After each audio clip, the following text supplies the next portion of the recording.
How do you mean no more commission? Well, no one in Scotland can commission an idea. You know, if I went to BBC Scotland and I said, oh, I've got this great idea for a sitcom, I've got this brilliant idea for a drama, you know, no, there isn't one person in Scotland that can okay it unless it goes through London. Good morning and welcome to another edition of Full Scottish. What's happening today? Hello and welcome to the Full Scottish here on Broadcasting Scotland. Scotland is going to be an independent country. That need, that desire for independence is ever stronger than perhaps it was in 2014. So there's an obligation that we've got to give leadership to that campaign. That's what Nicola Sturgeon, as our First Minister, has been doing. My feeling about Boris Johnson is he can't be trusted on anything.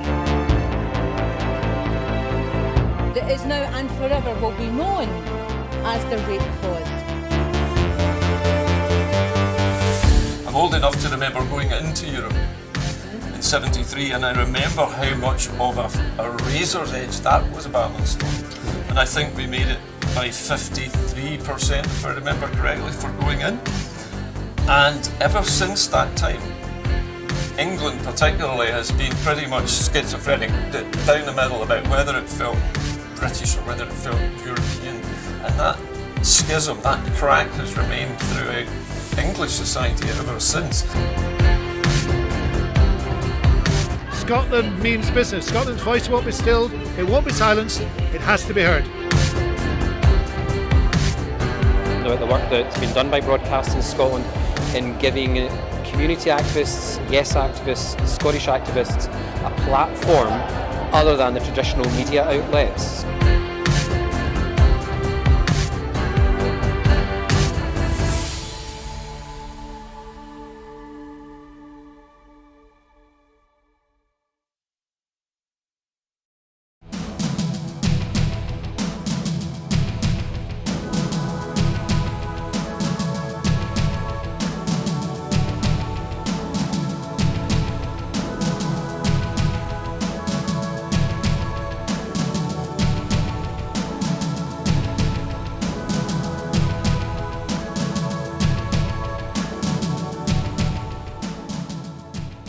Well, it's lovely to be out on such a sunny evening in Edinburgh, but it's a shame that we have to be out tonight protesting against the two-child cap and the rape clause.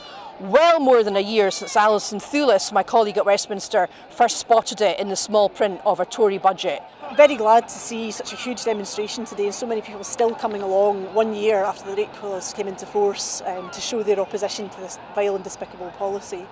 The UK government have never been able to justify this policy, and we saw that this week with Esther McVeigh's pathetic attempts to say that the rape clause was somehow double support for women and that gives them some kind of chance to talk about the most appalling and disturbing experience of their life.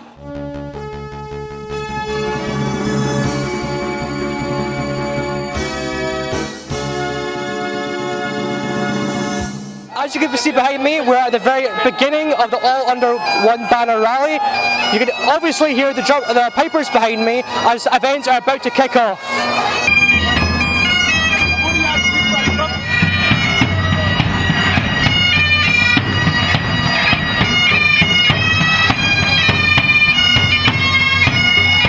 It's time to aim high, look resolutely outwards, and never, ever accept second best.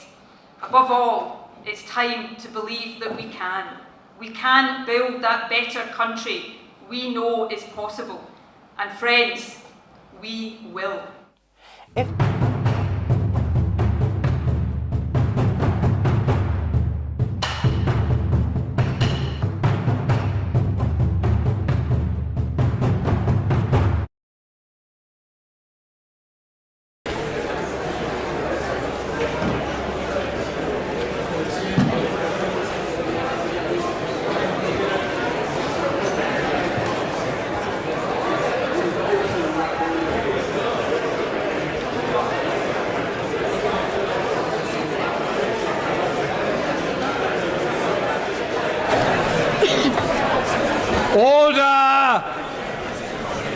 The House will wish to know that there will be a statement at 7 p.m. today by the Secretary of State for Health on coronavirus.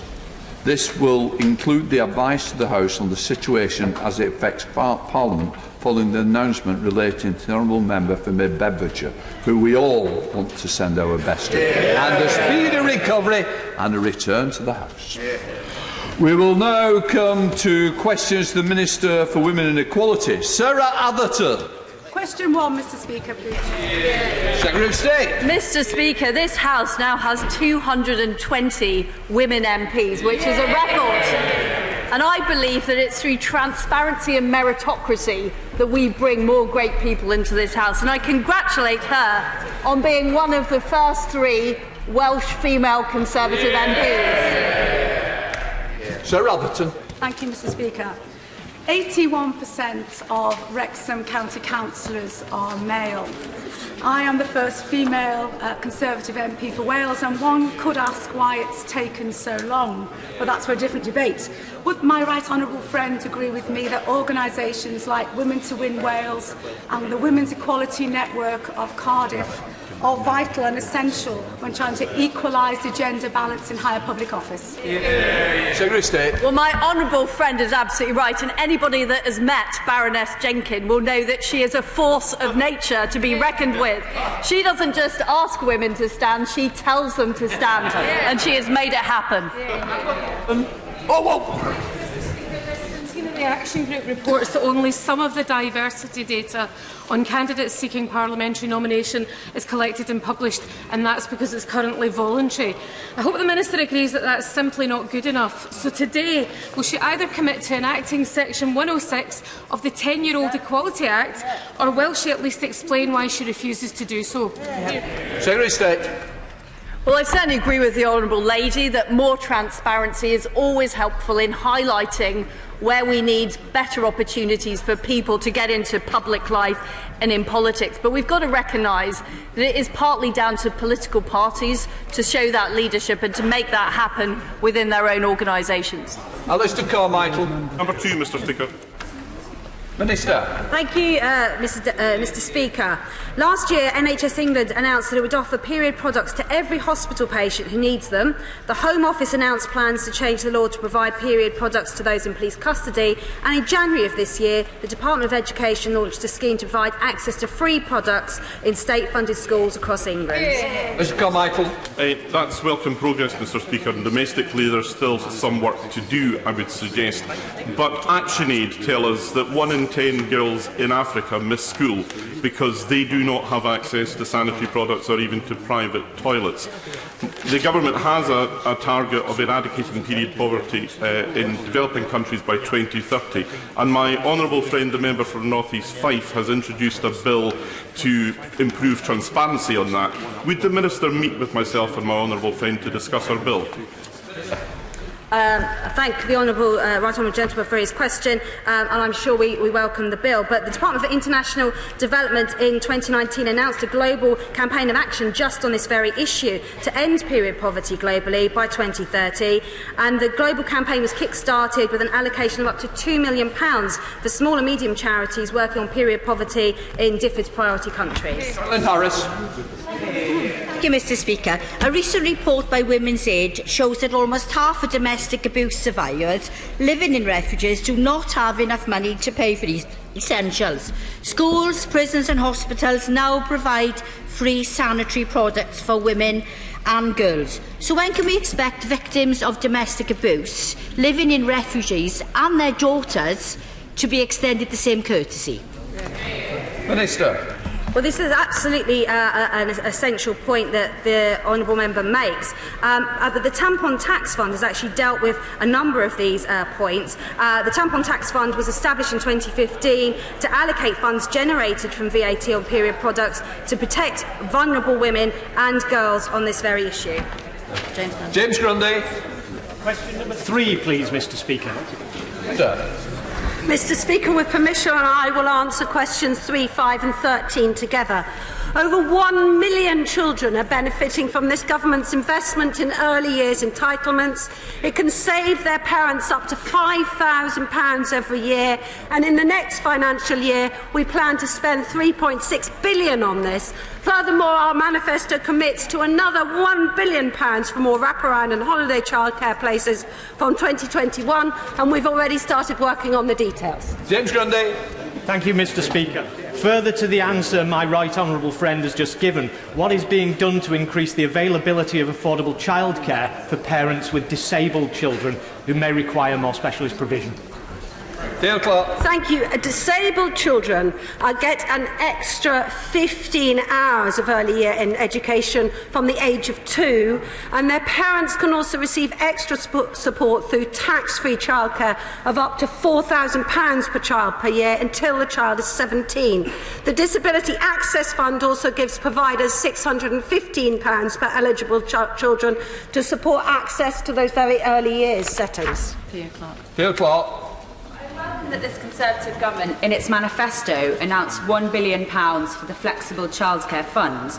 But in light of recent outbreak of coronavirus in Staffordshire, can I ask what extra provision the government is providing for wraparound childcare whilst this epidemic continues? Mr. Speaker, coronavirus is the top priority, and we must follow medical and scientific advice. Public Health England continues to advise for schools and settings, and that includes early year settings, to remain open unless advised otherwise. We are aware of concerns from early years providers about potential closures and are working to minimise the impact. This is a top priority. In the meantime, there is a dedicated helpline for schools and their parents. And Mr. Speaker, can I give the helpline number now? The helpline number for schools and parents is 0800 046 8687. Simon Baines. Thank you, Mr. Speaker. On a recent visit to the Overton Play Centre in my constituency of Clwyd South, the manager, Rachel Harris, described the childcare offer that they deliver to parents as life-changing.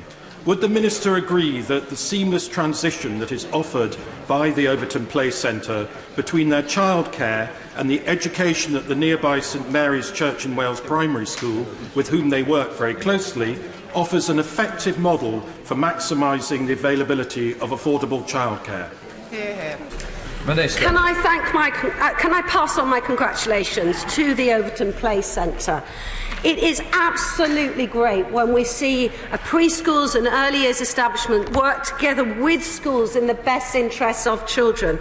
And it really does make a difference. Last year, nearly 3 out of every 4 children were reaching a good level of development by the time they ended reception. And that's up from just 1 in 2 back in 2013. And this is partly due to excellent playgroups and schools working together like those in Clwyd South. Kirsten Oswald.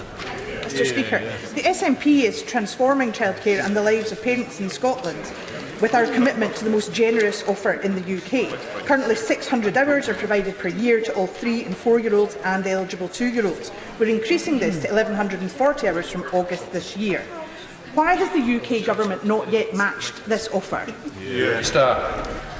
The UK government, this UK government, is the most generous provider of childcare early entitlements for children in England. It's up £3.6 billion this year for 30 hours of childcare for 3 and 4-year-olds, plus an extra 15 hours for disadvantaged 2-year-olds. It saves up to £5,000 per child per year, and furthermore, tax-free childcare gives every parent for every child a maximum of another £2,000 per annum, up to £4,000 for children with disabilities. Gregory Campbell.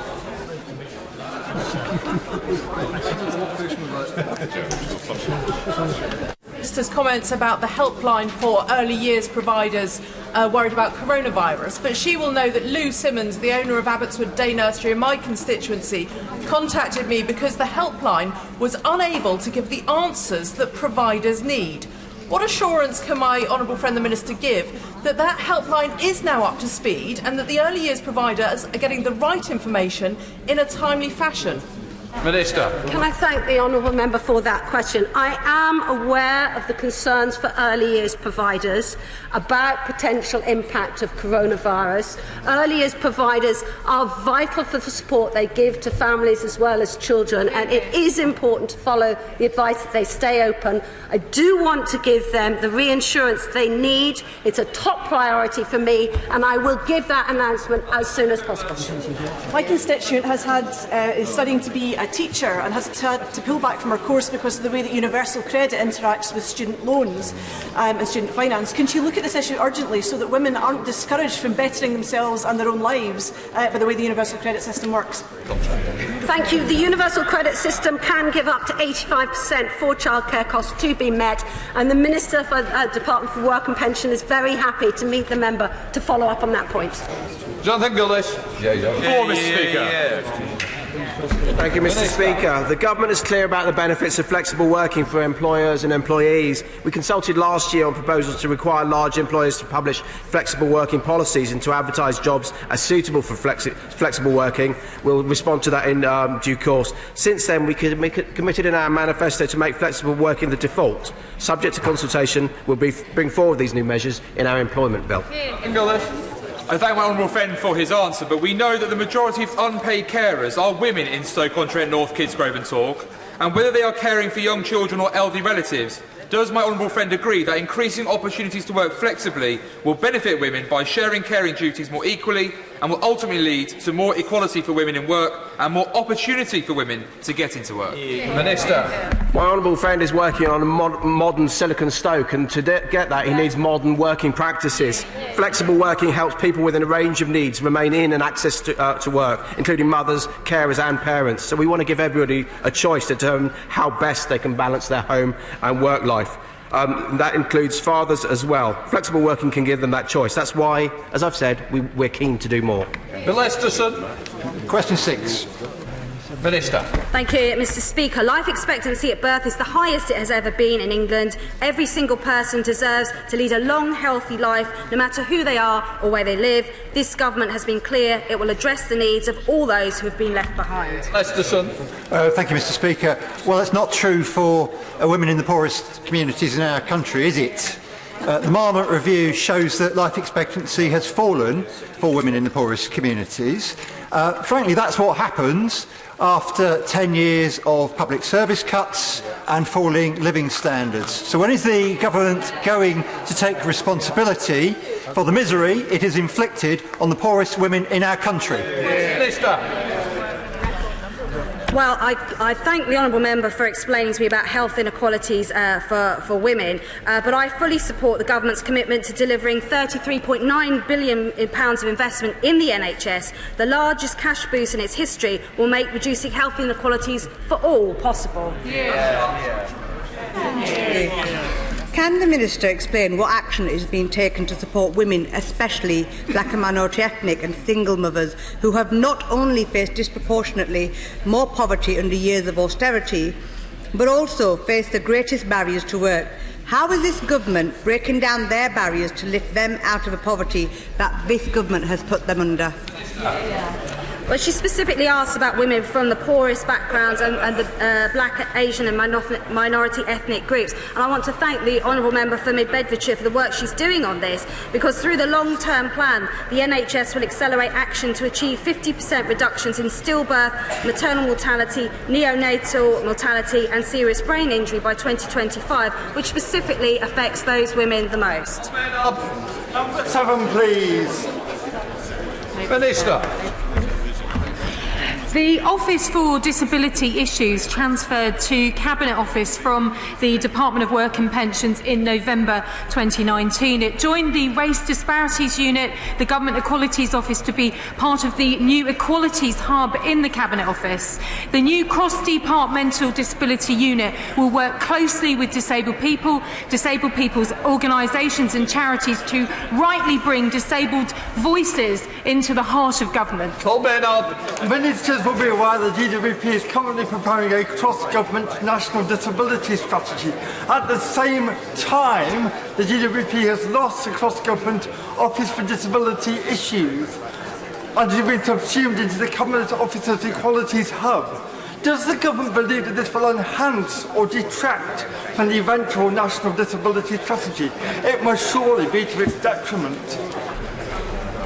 I thank my honourable friend for raising this issue and highlighting that this is part of the Cabinet Office's Equalities Hub. In the meantime, the DWP is bringing forward a green paper in the coming months to see how the welfare system can work with our claimants and people with health conditions. We've already done roundtables and workshops on this. This is a priority for this government and my department, and whether it sits in Cabinet Office or not, it remains a priority we will work together on. Jessica Morgan. Number 8, Mr. Speaker. Minister. Work offers the best opportunity to move out of poverty, irrespective of gender. And we are proud that the female employment rate under this government is at a record high, 72.4%. Nearly 2 million more women in work than back in 2010. And wages have outpaced inflation for 23 consecutive months. And shortly, the national living wage increases again from April, also benefiting women the most. Mr. Speaker, but a recent report by Welsh charity Rarateg highlights that 38% of women in Wales on universal credit are in work compared to 29% of men. What is the Minister doing to ensure that there's strong action in the budget to tackle women's in-work poverty? I thank the Honourable Lady for raising this issue, and Wales and opportunities for women close to my heart. She will know that. I had my best opportunities working in Wales, and I want that to extend to everyone. Universal credit will offer 85% of childcare costs. The Flexible Support Fund also helps women into work, and I would urge all women to take the opportunity to go in and speak to their job centre about the mix of benefits and support they can get. But one particular issue always holds women back, and that's confidence. And women should feel confident that they can go for it under this government and under universal. Mr. Speaker, I speak to many mothers in Dudley South who say that they want to return to work, but the financial cost of childcare costs means that it's not financially worthwhile. What action is the government taking to help parents to return to work? I thank my honourable friend for raising this issue, and the opportunities for women and progression under this government is an absolute priority for me and the Secretary of State in the Department for Work and Pensions. The fact that women get more childcare costs under universal credit is really important. Under the legacy, 70%, and under universal credit, 85%. Don't forget the Flexible Support Fund. You can return to work at any time and talk to your job centre. They can help you with that. Debbie Abrahams. If work is the best route out of poverty, why are 4 out of 5 people still in low-paid jobs 10 years later? Minister. Progression and opportunities for women absolutely is a priority, and I've said this at this box so far this morning. We need to see what the barriers are, and confidence and returning opportunities are minimal, but we are using our Fuller Working Lives policy and strategy. Tomorrow I'll be in Newcastle talking to women returners to see what is holding them back. It's about time women got the progression and the pay rises they deserve. Topical questions to David Avenant. Thank you, Mr. Speaker. Topical question number 1. Secretary of State. Mr. Speaker, over the past week we've been holding a number of brilliant International Women's Day celebrations, including a lively debate here in the House, the launch of the House magazine's 100 Most Influential Women in Westminster, and last night a fantastic event at the US Embassy celebrating transatlantic brilliant women. I was hugely inspired by the Year 9 girls looking at careers in science with the Prime Minister last week at number 10. We have a brilliant generation of young women coming through. Sir David. Mr. Speaker, I thank my right honourable friend for all the work she's doing to improve opportunities for women in the country and across the world. However, what steps is the government taking to support and encourage disabled candidates seeking office in the forthcoming local and police and crime commissioner elections? Secretary of State. We want to encourage more people with disabilities to come forward. They often face extra challenges and costs. That's why we have extended the Enable Fund to support disabled candidates in the local elections and in the Police and Crime Commissioner elections. Dawn Butler. Thank you, Mr. Speaker. Can the Minister confirm that at the recent COBRA meeting dealing with the effects of coronavirus, that the disproportionate impact on women was specifically considered? Our country's social infrastructure has been weakened by this government's cuts. 86% of the cuts have fallen on women. The gig economy, zero-hour contracts has affected women more than any other group, hence the rise of in-work poverty. Caring responsibilities and volunteer work in our country is built on an army of women and grandparents. This system is dependent on unpaid work by older women. What provisions has this government made to address the adverse impact on women? Secretary of State. Well, we have shown that we've delivered for women. We've got a record number of women in work. We've got more girls than ever before studying STEM subjects, an increase at A-level of 30%, an increase in the number of women studying STEM degrees. And I suggest the Honourable Lady that maybe the benches opposite should show a bit of leadership by electing a female Labour leader. Speaker, in Canfield Sports and Community Centre, I played netball for the first time since university on Sunday with mothers and children. What is my honourable friend doing to encourage more women and girls into sport? Minister. Absolutely. We want to get more women and girls embracing sport and physical activity. Sport England's This Girl Can campaign has already inspired 3.9 million women to get active. Sport England are also encouraging more women to work in sport, including coaching and volunteering. And we're also hosting the Euro Women's Football Championship next year and the Commonwealth Games in 2022, which will no doubt encourage even more women and girls to take up sport. Kate Osborne. Speaker, TUC analysis shows that 70% of the 1.8 million workers who don't earn enough to qualify for SSP are women. Over a third are in insecure work or zero-hour contracts, including many within my constituency of Jarrow. Therefore, would the government agree with the TUC's calls for the threshold to be removed as part of the emergency powers being brought forward? Minister. My department is looking at everything to support people to stay in work, and our welfare system treats people as individuals and all genders equally. However, of course, the upcoming legislation will be suitable for looking at everyone in terms of this issue. Universal credit will be the right way, if you're on it, to adjust for the money that you need. And if you need any further help or support, do contact your job centre. If you're unable to attend due to self-isolation, let your work coach know. We are prepared to support everyone through every eventuality, protecting public health. Sarah Bretley. Thank you, Mr. Speaker. If schools and nurseries in Hindburn are forced to close because of coronavirus, the burden of care will inevitably fall on women. Can the Secretary of State assure the House that they'll be supported, especially if they end up losing money due to caring responsibilities? Minister. Thank you, Mr. Speaker. Schools and nurseries need to take the latest scientific advice, and that's to stay open at the moment. But employees are entitled to take time off work to help someone who depends on them in an emergency, and that would apply to situations to do with coronavirus. For example, if they had children they needed to look after because their school is closed. There's no statutory right for pay for this time off, but some enlightened employers will pay. Jim Shannon. Speaker, will the Minister outline if there's been any discussion with the Department for International Trade regarding the fair payment of women farmers and any trade deals post-Brexit as a foundational principle? We are absolutely determined to make sure that we protect our fantastic food safety standards in any trade deal that we do.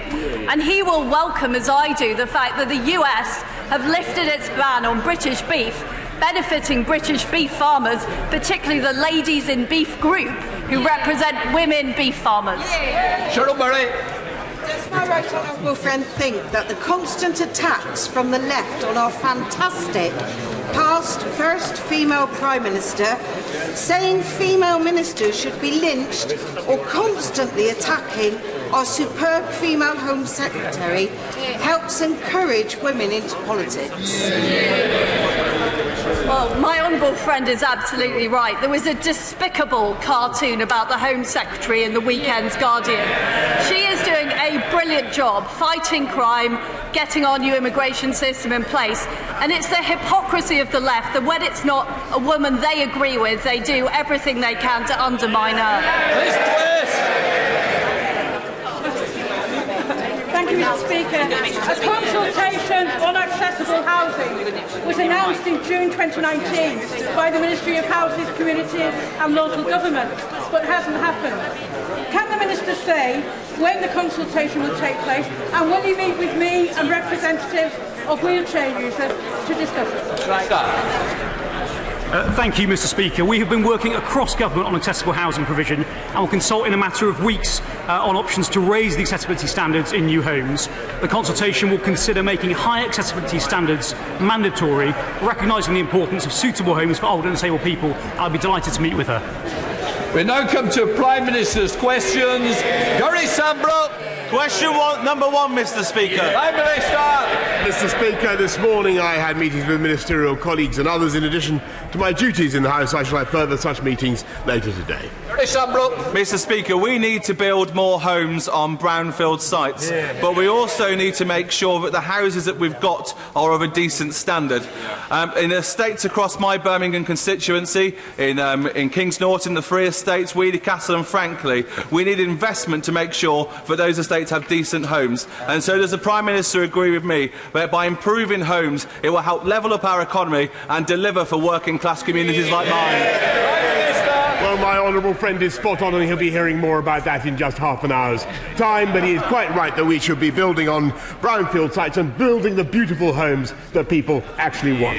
Leader of the Opposition, Jeremy Corbyn. Thank you, Mr. Speaker. Mr. Speaker, our thoughts are with the loved ones of those who have sadly died after contracting the coronavirus and those that are still suffering from the disease, including the Honourable Member for Mid Bedfordshire. I want once again to pay tribute to our medical staff working so hard to combat the spread of this disease and care for those affected. And I think we should all express our gratitude to the Chief Medical Officer and the Chief Scientific Advisor, who have shown exceptional leadership throughout, and we will continue to follow their advice. Mr. Speaker, Sunday was International Women's Day, a day when we celebrate the achievements of women around the world, recognises the advances made in working towards a goal of gender equality, and most importantly, reflect on how far we have to go to achieve that. A quarter of social care workers, who are overwhelmingly women, are on 0 hours contracts. It's essential care workers self-isolate if they experience symptoms of coronavirus, but many may feel they have no choice but to continue working. Will the Prime Minister finally bring in emergency legislation to guarantee sick pay for 0 hours workers to help contain the spread of the virus? Prime Minister. Well, Mr. Speaker, I know the whole House will wish to join the honourable gentleman, right honourable gentleman, in wishing my honourable friend, the Minister for Mental Health, a speedy recovery. And I know, Mr. Speaker, that having talked to her, I know that she will make one. I know, Mr. Speaker, you issued a letter to everybody across the parliamentary estate. And as you say in your letter, Mr. Speaker, we will be guided by Public Health England in our response to this situation. And they are also providing guidance to honourable members and to their offices. And as the right honourable gentleman knows, in just a few minutes we will be hearing from my right honourable friend the Chancellor about what measures we are taking to protect everybody. As he knows, we've already brought forward statutory sick pay from day 4 to day 1. But for those who are on all types of contracts, we will ensure that they get the protection that they need, and nobody who does the right thing by staying at home is penalised. Jeremy Corbyn. I hope that legislation comes rapidly, and it does guarantee that people don't have to make a choice between spreading the virus because they have to go to work or staying at home and self-isolate, as obviously they should do if they've got the symptoms. Can the Prime Minister explain why, according to a report by the Institute of Health Equity, life expectancy has gone down for the poorest women in our society? Prime Minister. Well, Mr. Speaker, overall life expectancy stands at its highest level, but I will not, highest level, which is, and a tribute to the consistent work of this government and others, but it is absolutely true that there are too many instances and too many parts of the country where we are seeing life expectancy not rise in the way that we would like. And it is true that there are parts of this country where 1 in 50, for instance, pregnant women are smokers, and parts of the country where only 1 in 4 pregnant women are smokers. And what we want to see is a uniting and a levelling up across this whole country. That's why we're putting record sums, £12 billion into public health, Mr. Speaker. That's why this is the government, this is the party of the NHS that is now putting record investment into our NHS precisely for that purpose. I don't think the Prime Minister answered my question. And it's no surprise, Mr. Speaker, that life expectancy has gone down when 86% of the cuts made by successive Tory governments have landed disproportionately on the shoulders of women. We are one of the richest countries in the world, and it's mind-boggling that life expectancy should be falling in this country. Mr. Speaker, for the poorest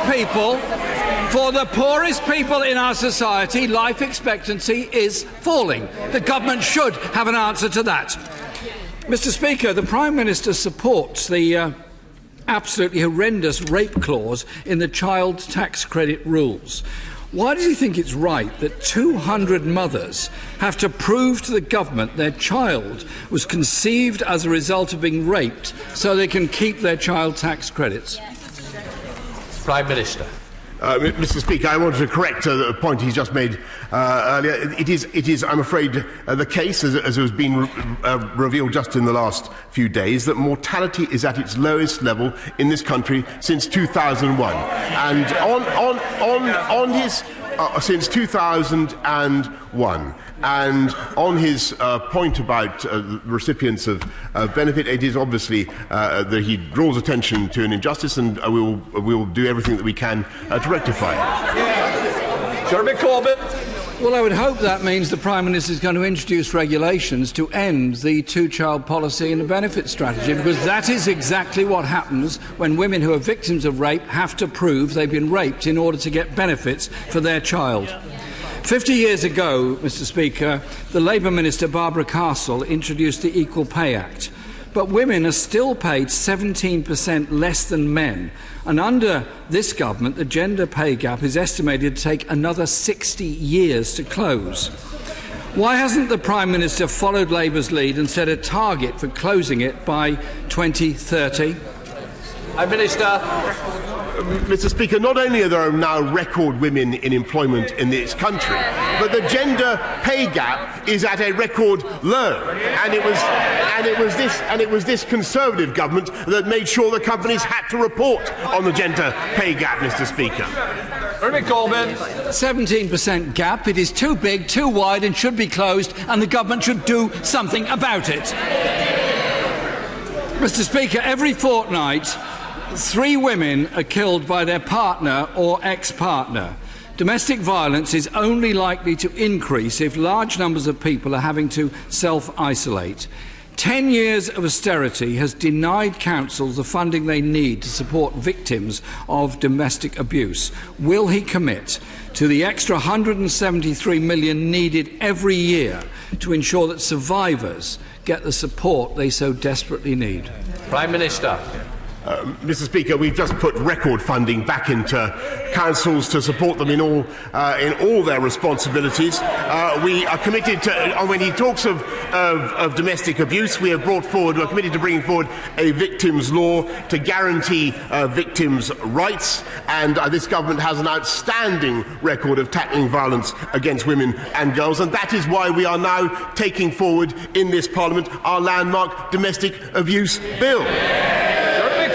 Without funding, the domestic abuse bill will simply be a piece of paper. There has to be funding to ensure that those who are victims of domestic violence get the support they need in the centres they need that are underfunded by his government.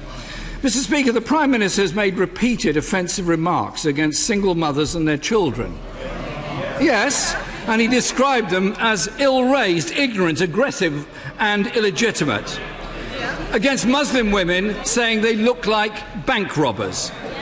Against working women, suggesting the best way of dealing with advice from a female colleague is just to pat her on the bottom and send her on her way. Words have consequences.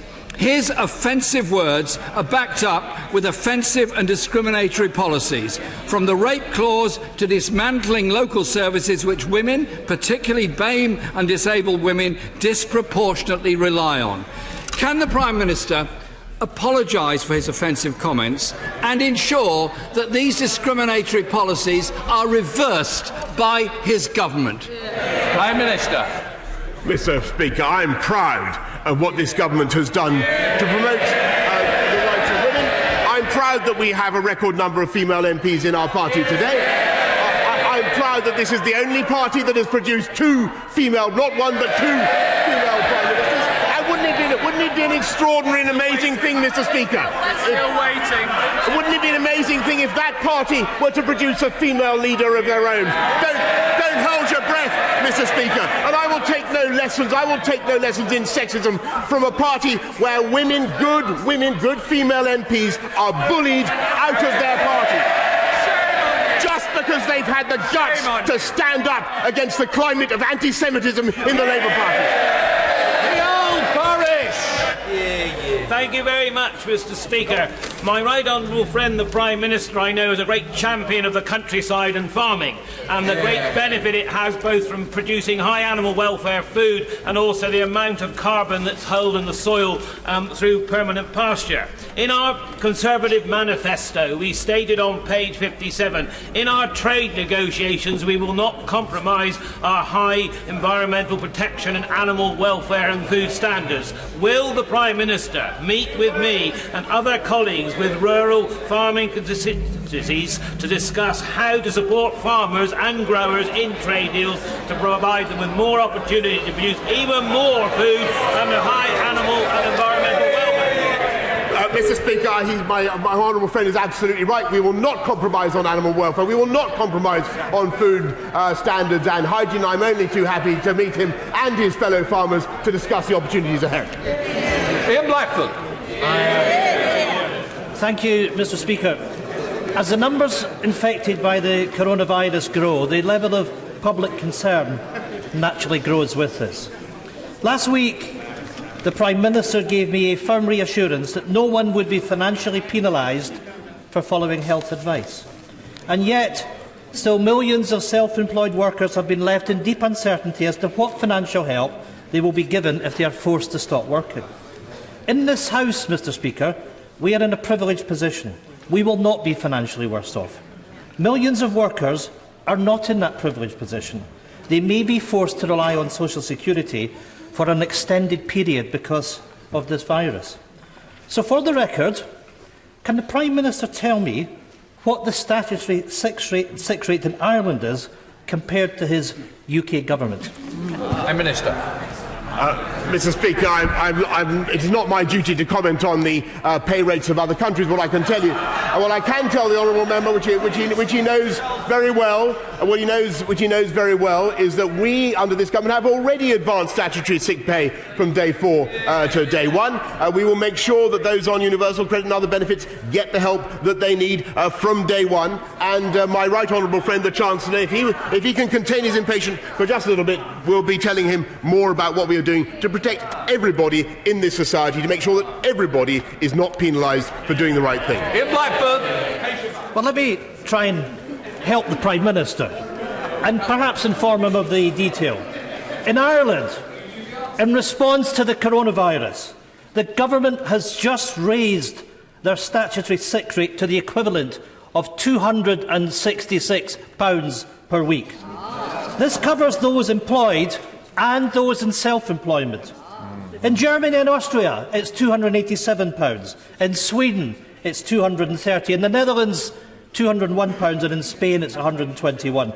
Whereas in the UK, Prime Minister, it's a meagre £94.25 per week. I live on that. Prime Minister, Up to 80% of people across the United Kingdom could face infection in the weeks and months ahead. Many of them will be forced to rely on statutory sick pay.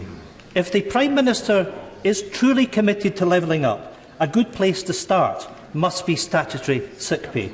Will he take the opportunity to stand up today and commit to raising the UK payment to the average EU level? Mr. Speaker, as I think most members of the House understand, the UK is distinct from many other countries around the world and certainly in the EU. And we have a universal free health system, free at the point of delivery. We have an extensive benefit system, free for people across this country. And indeed, our health system is very well managed, very well prepared for this epidemic. And I congratulate everybody in the NHS responsible for making the preparations that they have. Thank you, Mr. Speaker. Last week I had the pleasure of visiting Burnley Hospital to see a demonstration of an advanced surgical robot, which represents a leap forward in the health provision in my constituency. Does the Prime Minister agree with me that technological advances in the NHS is paramount to providing the best level of patient care? And will he agree to work with me to keep Burnley at the cutting edge of those health revolutions? Yes, Mr. Speaker, and that's why my right honourable friend, the Health Secretary, and I are determined to advance robot technology, AI, in the NHS. We put in another £200 million, and in his own area, the NHS East Lancashire is receiving over £500 million more, a cash increase of nearly 5% on last year. Alex Davies-Jones. Mr. Speaker, a month ago I asked the Prime Minister about his plans to tackle the crisis in recruiting overseas consultants to work in our overstretched NHS. The Prime Minister dodges the truth, claiming it's devolved, when visas are clearly an immigration issue for his UK Home Office. So, second time lucky, can the Prime Minister today confirm exactly what steps he's taking to ensure that overseas consultants will apply for NHS visas to work in all of our hospitals? Prime Minister.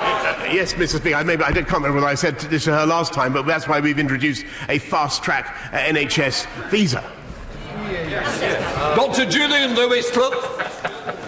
Question 7, Mr. Speaker, on war widows. Mr. Speaker, my right honourable friend has made this point to me in person. I've heard from the war widows themselves about their own concerns. The Ministry of Defence is looking at what can be done to provide meaningful support to those who have lost their loved ones. Julian Lewis. Given that the previous Defence Secretary sought and was refused permission from the Treasury to help the estimated 265 war widows whose pensions were cancelled when they remarried and can be permanently restored only by their going through a divorce and remarriage to their second husbands, will the Prime Minister personally meet Moira Kane and Mary Morland of the War Widows Association finally to put an end to this deplorable and dishonourable situation? Mr. Speaker, the MOD is looking at this very problem, and I'm conscious of the issue that he raises. It's been raised with me. I've asked my right honourable friend, the Secretary of State for Defence, to meet the chairman of the War Widows Association to discuss further what we can do. That's Shaw. That's Shaw.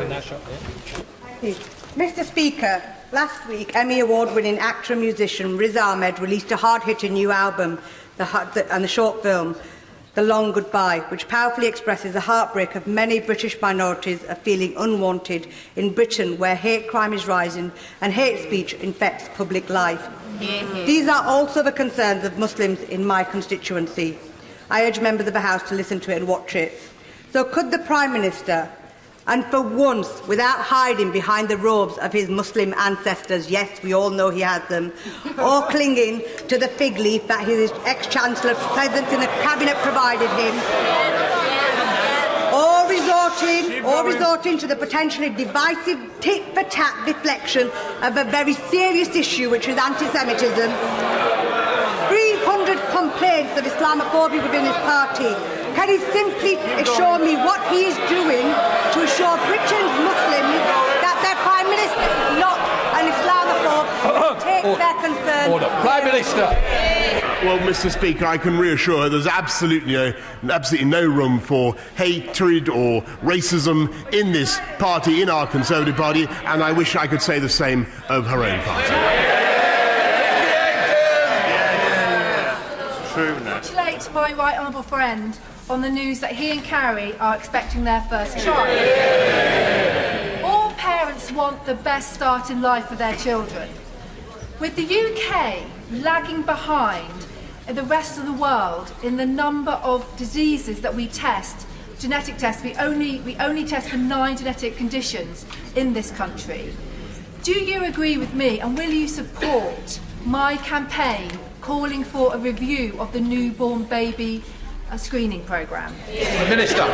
Mr. Speaker, she raises a very important point. I'm glad that starting this year, screening for babies with severe combined immunodeficiency will be evaluated for inclusion in screening. But my right honourable friend, the Health Secretary, says he's more than willing to meet her to discuss further what screening, how screening could be improved.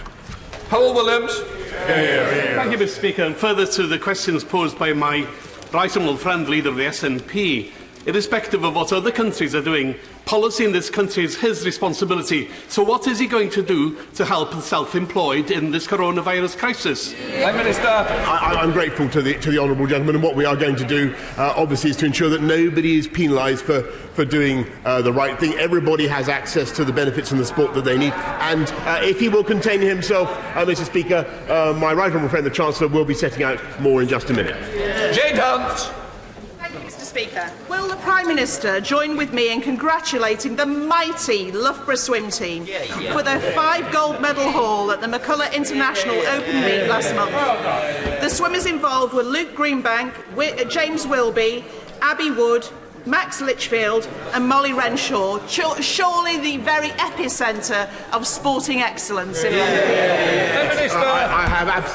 Having worked with Loughborough University on the Olympics, on their fantastic site in East London, I know their formidable global reputation. I have no hesitation in congratulating Loughborough swimming team on her behalf. Thank you, Mr. Speaker. Can the Prime Minister explain to me why he is so singularly unpopular in Scotland?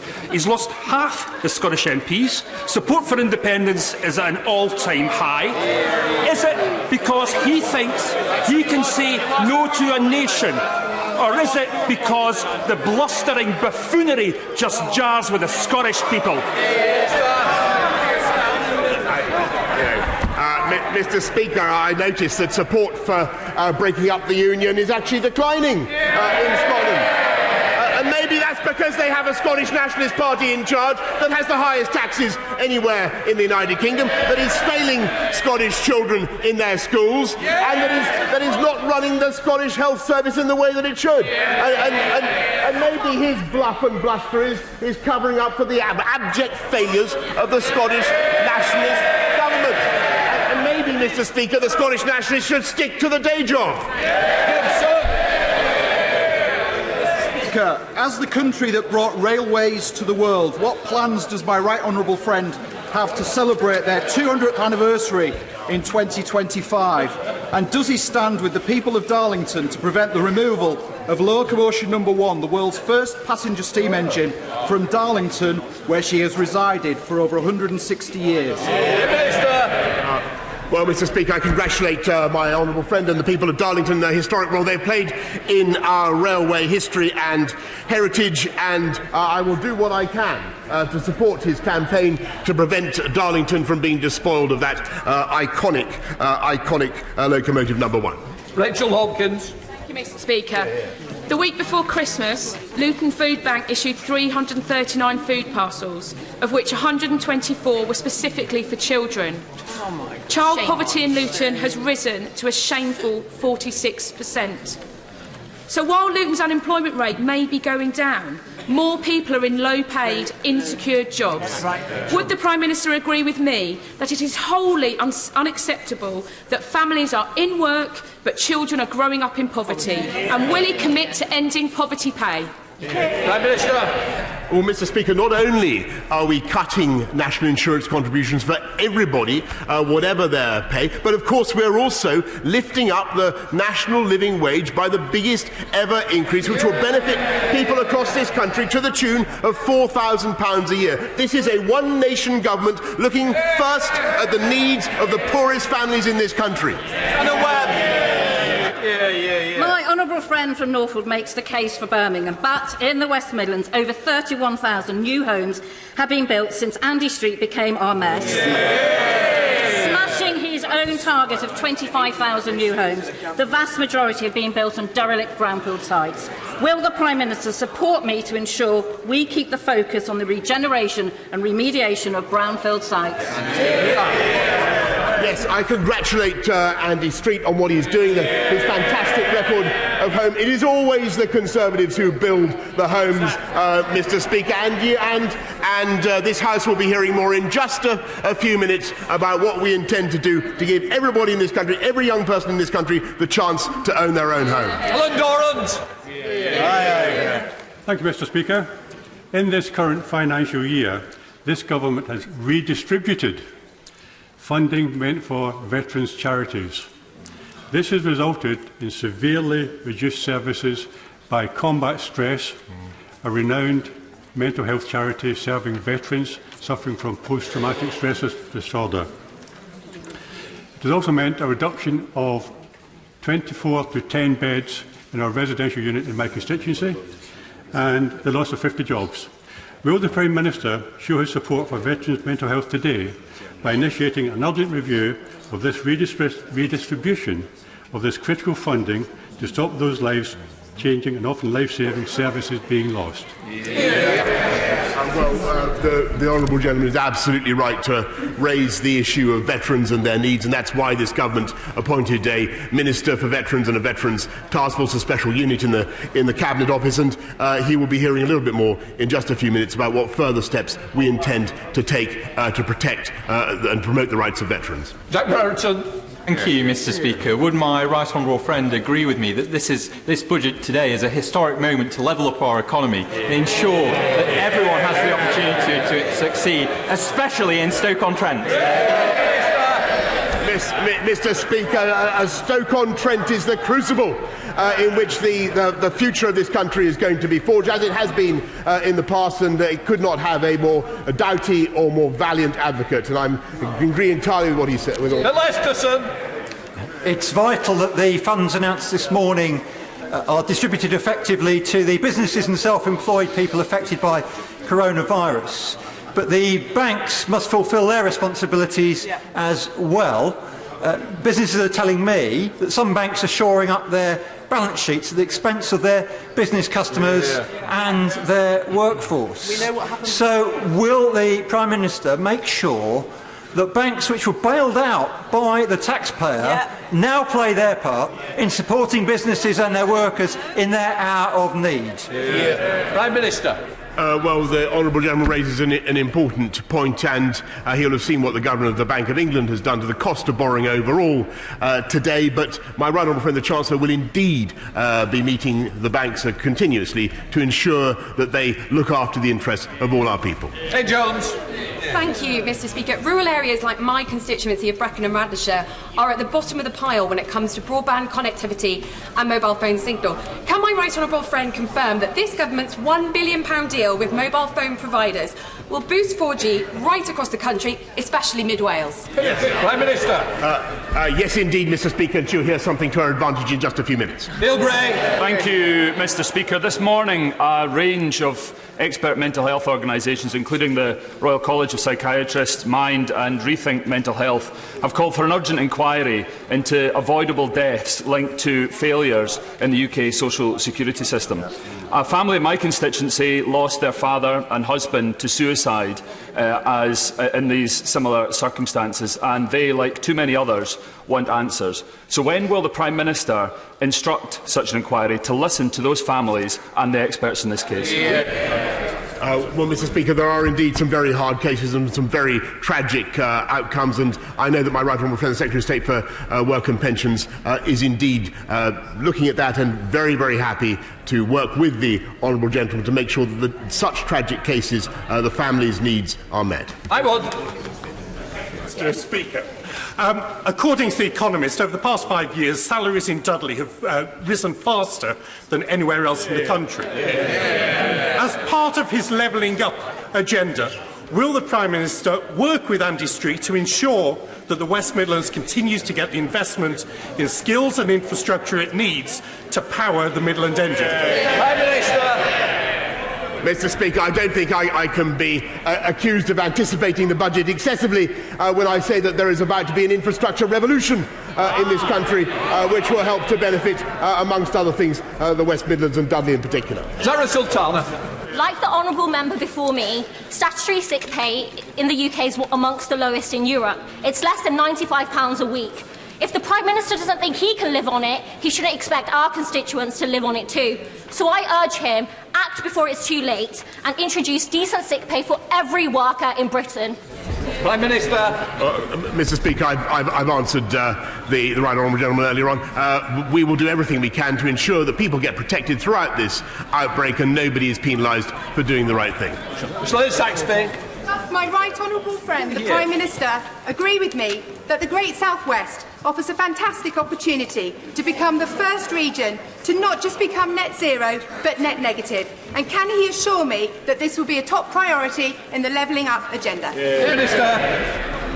Mr. Speaker, there are over 400,000 jobs already in the low-carbon economy in this country, and the Great South West is going to play a leading role in the green revolution of the future. Mr. Carmichael. Thank you, Mr. Speaker. The Shetland Space Centre, a limited company in my constituency, is working in partnership with Lockheed Martin to build a sustainable space economy in Shetland. Can the Prime Minister give me some assurance that the very welcome government support for the space industry will be allowed to follow what is the best commercial and technical options, and that companies like Lockheed Martin are the people best placed to make these judgments? Prime Minister. Mr. Speaker, we will of course be guided by the best scientific judgments in all these things, but I can certainly confirm it is our firm determination to have a second spaceport in Scotland, and we're looking for candidates to send into orbit, Mr. Speaker. Carter. Thank you, Mr. Speaker. Today is the 15th annual day in memory of victims of terrorism across Europe. Next week in my constituency of Warrington South, we'll commemorate the 27th anniversary of the IRA terrorist attack in my town, which killed 2 children. Over the last quarter of a century, the Peace Foundation, based in Warrington, has worked tirelessly to provide the National Support Service for victims of terrorism in Great Britain.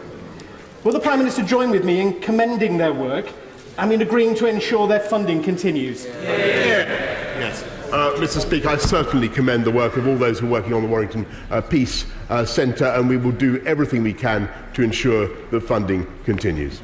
I associate my party with the good wishes for the honourable member for Mid Bedfordshire, and indeed anyone who's contracted coronavirus. And on coronavirus, can I welcome the fact the government is listening to experts? But, Mr. Speaker, given the NHS has to face the coronavirus challenge with a record shortage of nurses, and the care sector with over 120,000 vacancies, does the Prime Minister not agree that the 3 Conservative governments since 2015 should have fixed the roof when the sun was shining? Well, Mr. Speaker, I seem to think that he was in that government, but leaving that point on one side, there are now actually a record number of doctors and nurses in our fantastic NHS. There are 8,700 more nurses this year than last year, and we are recruiting another 50,000 more, and he will be hearing more about what we're doing to support the NHS in just a minute. We now come to a presentation of Bill. Sarah Olney. Protest abortion clinics bill. Second reading what day? 26th of June. 26th of June. Helena, all yours. Good luck. No points of order.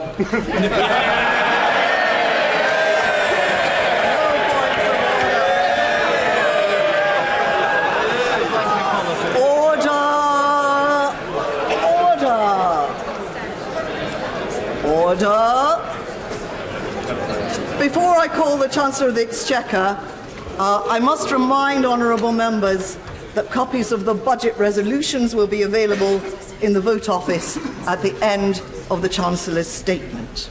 I also remind honourable members, that's good, we have some quiet, that interventions are not going to be taken during the Chancellor's statement, or indeed during the reply by the Leader of the Opposition, or even during the reply of the Leader of the Scottish National Party. It gives me great pleasure to call to deliver his budget statement, Mr. Chancellor of the Exchequer.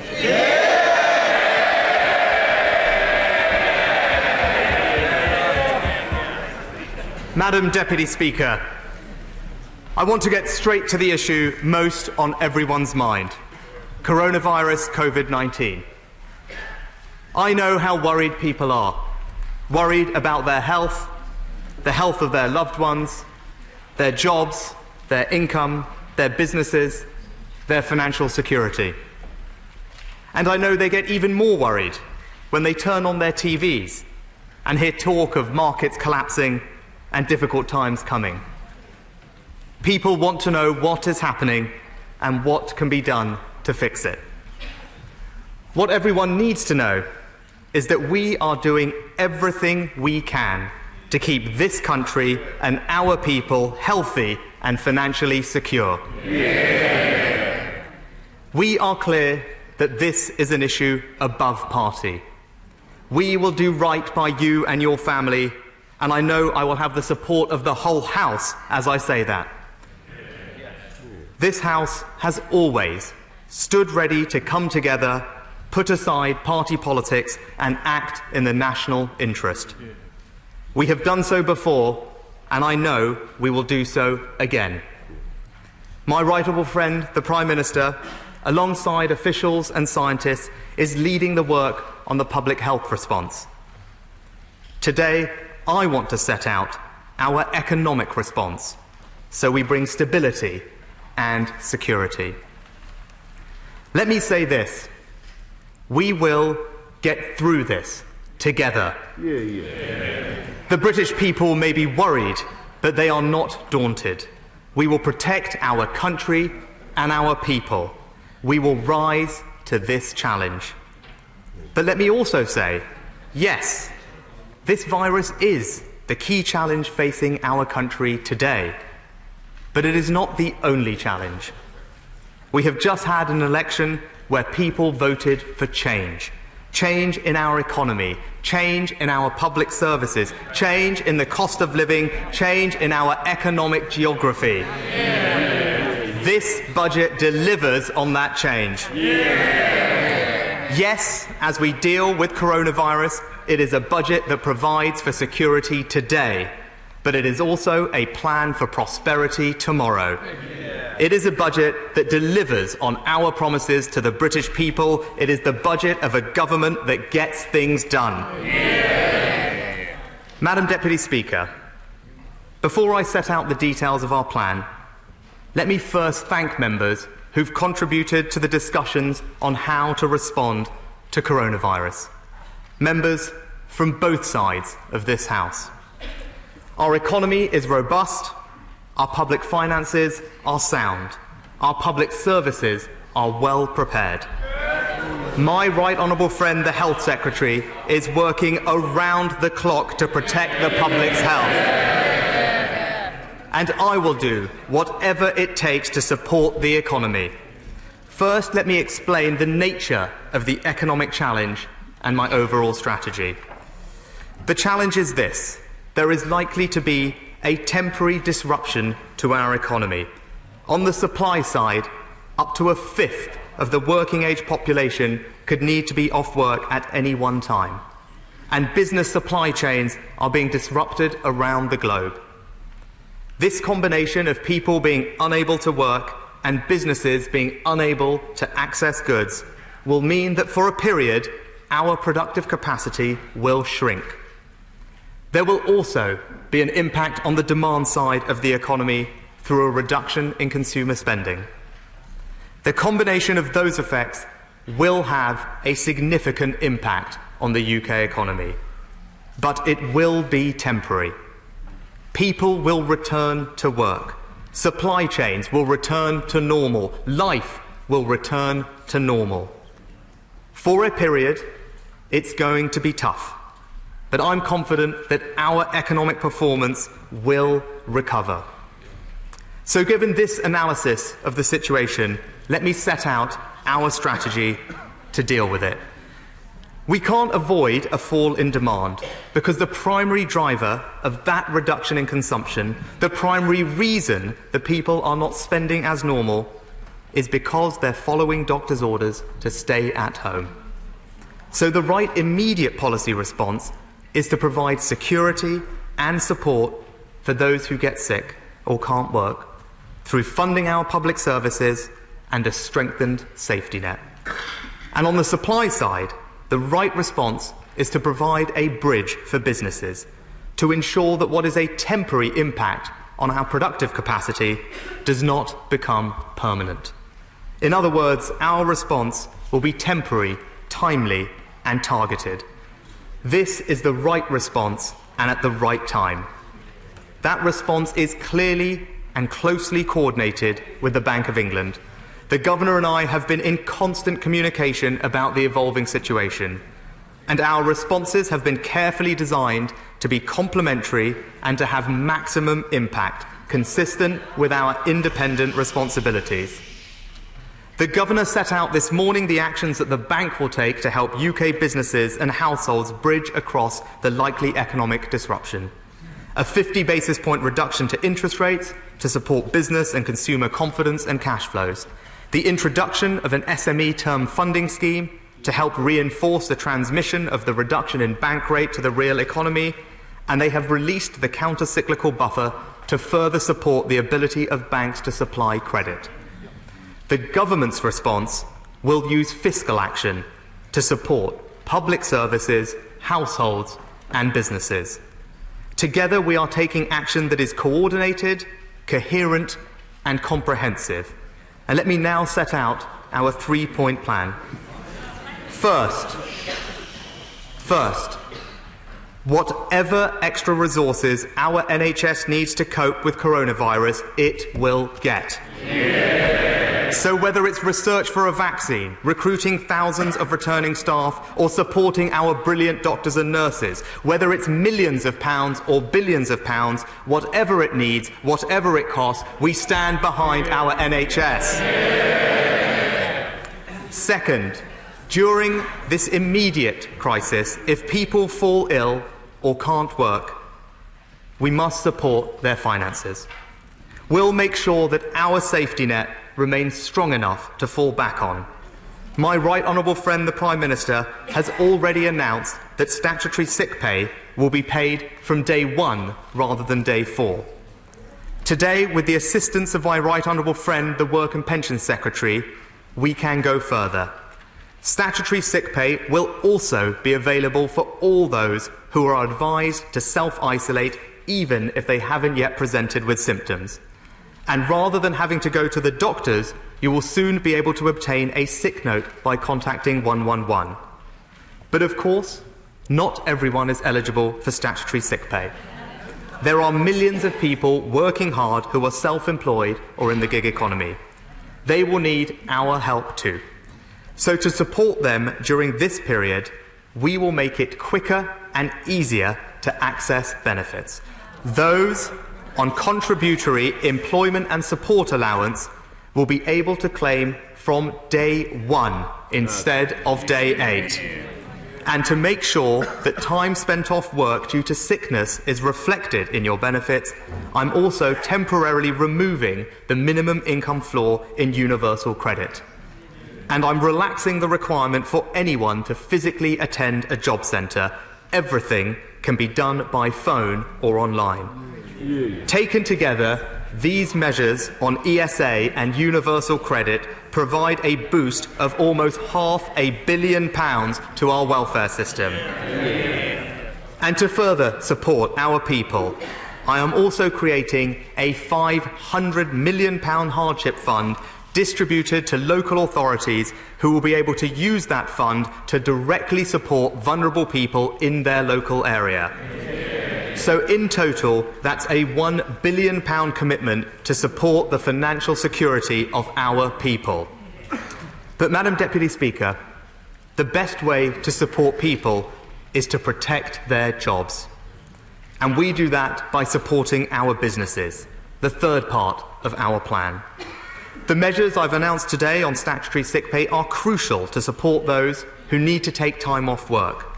But that cost would be borne by business. And if we expect 20% of the workforce to be unable to work at any one time, the cumulative cost would hit our small and medium-sized businesses hard. So, in recognition of these exceptional circumstances, today I am taking a significant step. For businesses with fewer than 250 employees, I have decided that the cost of providing statutory sick pay to any employee off work due to coronavirus will for up to 14 days be refunded by the government in full. That could provide over £2 billion for up to 2 million businesses. This will significantly ease the burden on businesses, but we can do more. I have asked HMRC to scale up the time to pay service, allowing businesses and the self-employed to defer tax payments over an agreed period of time. Starting today, there will be a dedicated helpline with 2,000 staff standing ready to help. Now, although time to pay is important, it will still be the case that some good, well-run businesses will face problems with their cash flow. They may struggle to pay people's salaries, pay their bills, or buy new stock. They will need loans to get through this period. So today, I'm announcing a new temporary coronavirus business interruption loan scheme. Banks will offer loans of up to £1.2 million to support small and medium-sized businesses. The government will offer a generous guarantee on those loans, covering up to 80% of losses with no fees so that banks can lend with confidence. This will unlock up to £1 billion of attractive working capital loans to support small businesses with more as needed. Taken together, I expect the combination of these measures to protect the vast majority of businesses through the worst of the crisis. But I have two other measures that will use the tax system to support businesses through this. Our manifesto promised that for shops, cinemas, restaurants and music venues with a rateable value of less than £51,000, we would increase their business rates retail discount to 50%. Today, I can go further and take the exceptional step for this coming year of abolishing their business rates altogether.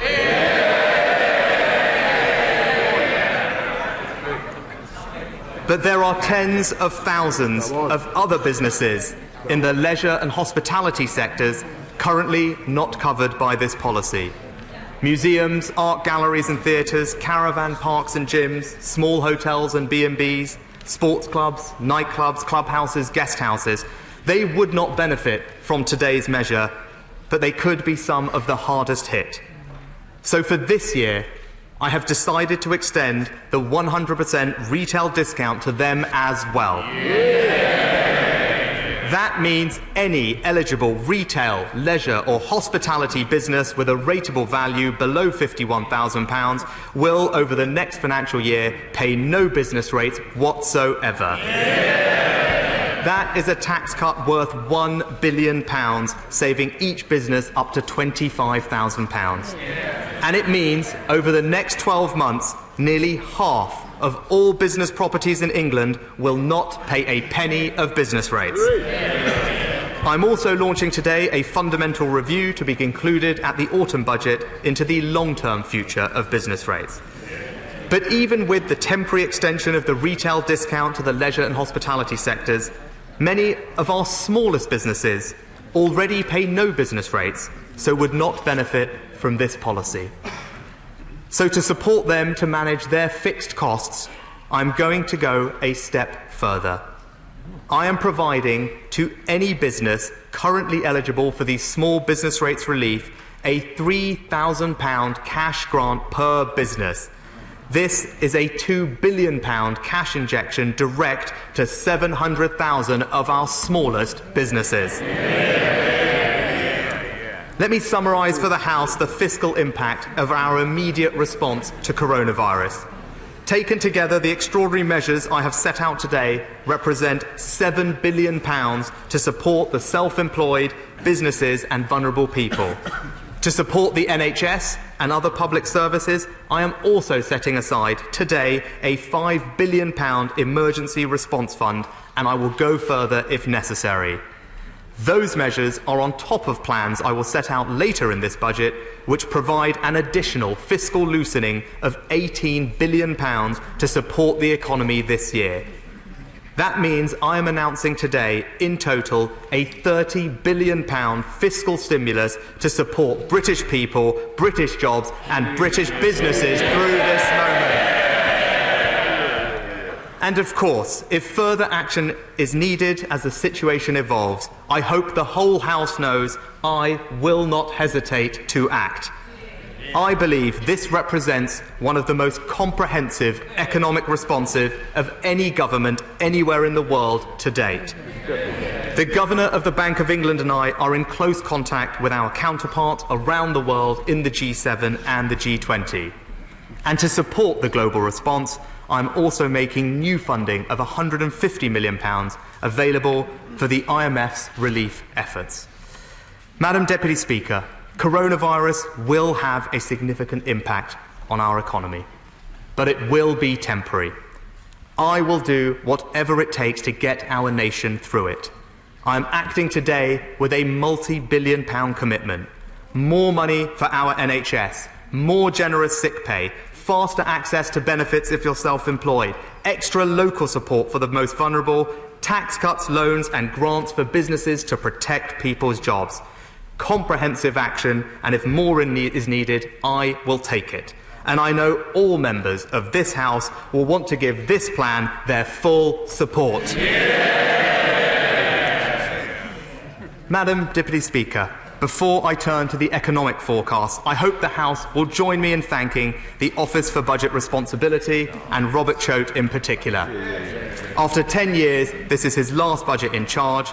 He's led the OBR with dedication and integrity and established that institution as one that is respected around the world. Madam Deputy Speaker, let me now turn to the growth forecasts.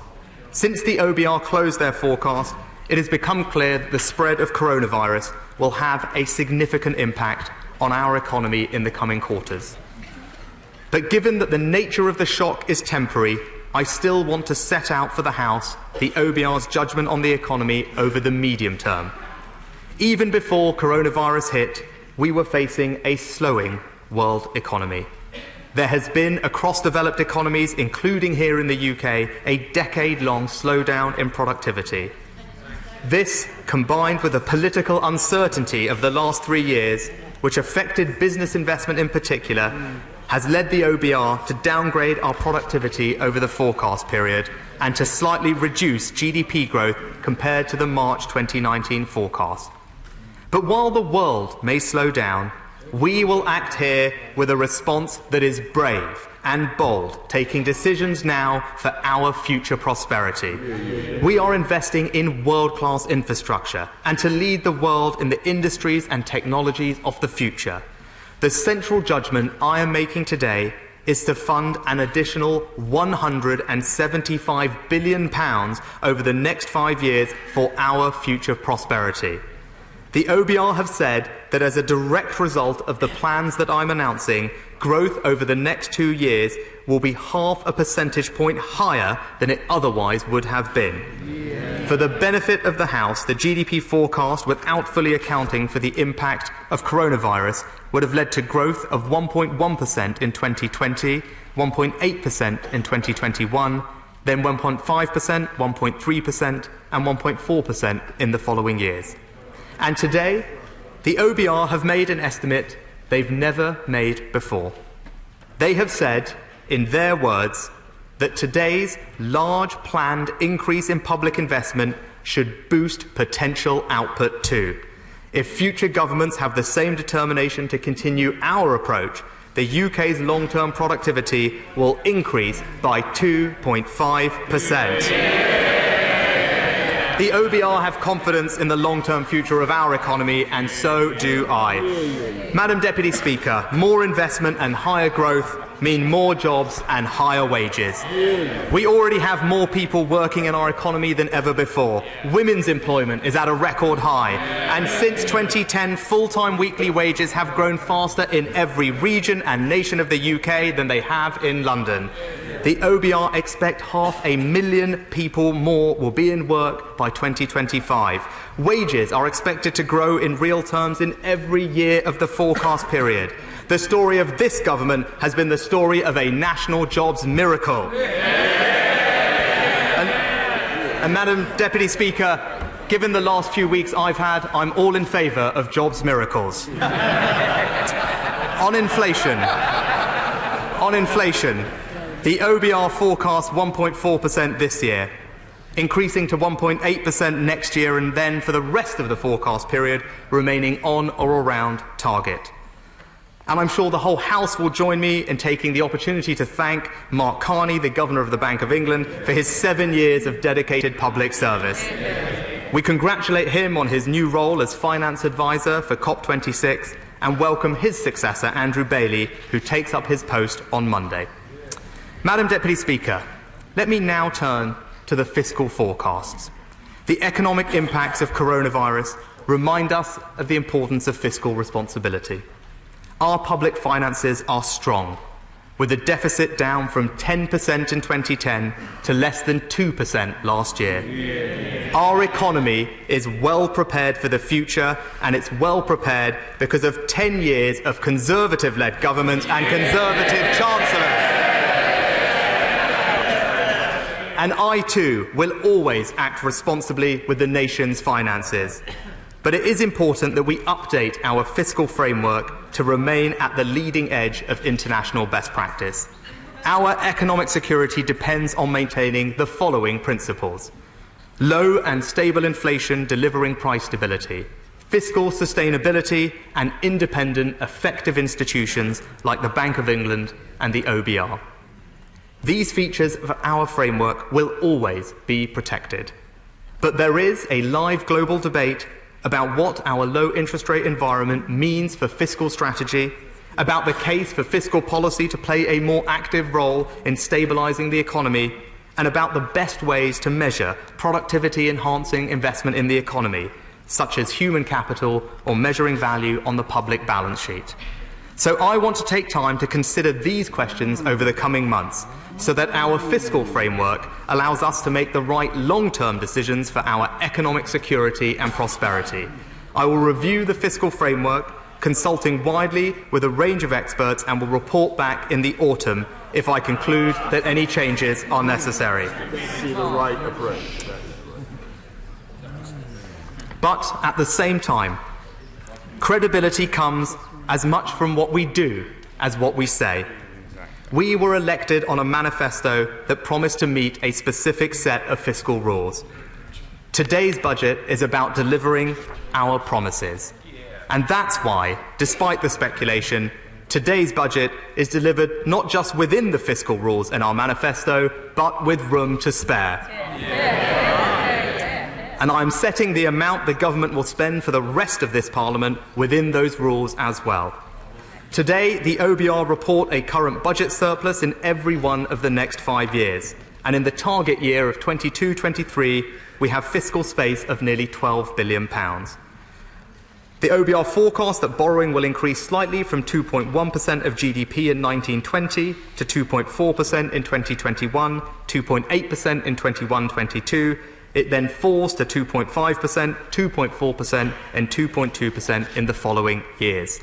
And the OBR forecasts that headline debt will be lower at the end of the Parliament than it is today, falling from 79.5% this year to 75.2% in 24-25. I'm sure the House will understand that given how urgently we've developed our economic response to the coronavirus, That package of measures have not yet been captured in the fiscal forecast, and nor have the fiscal impacts of the bank's actions. But the House will also note that the target year for our current budget fiscal rule is not until 22-23.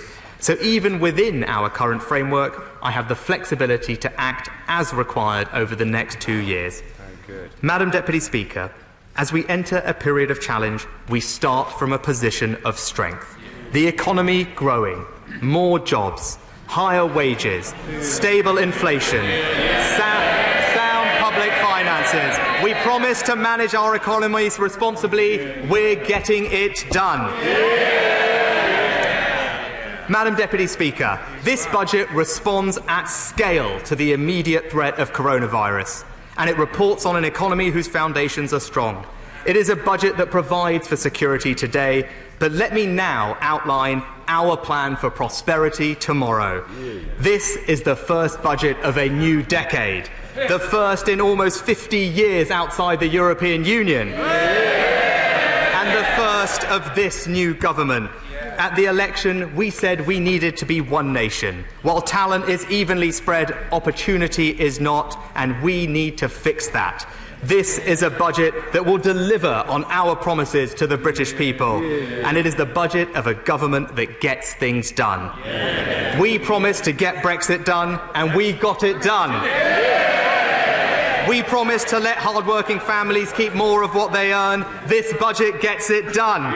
We promised to back businesses to innovate, invest and trade. This budget gets it done. We promised to invest in science and research. This budget gets it done. We promised to deliver green growth and protect our environment. This budget gets it done. We promised to level up with new roads, railways, broadband and homes. This budget gets it done. And yes, we promised record funding for our NHS and public services. This budget gets it done.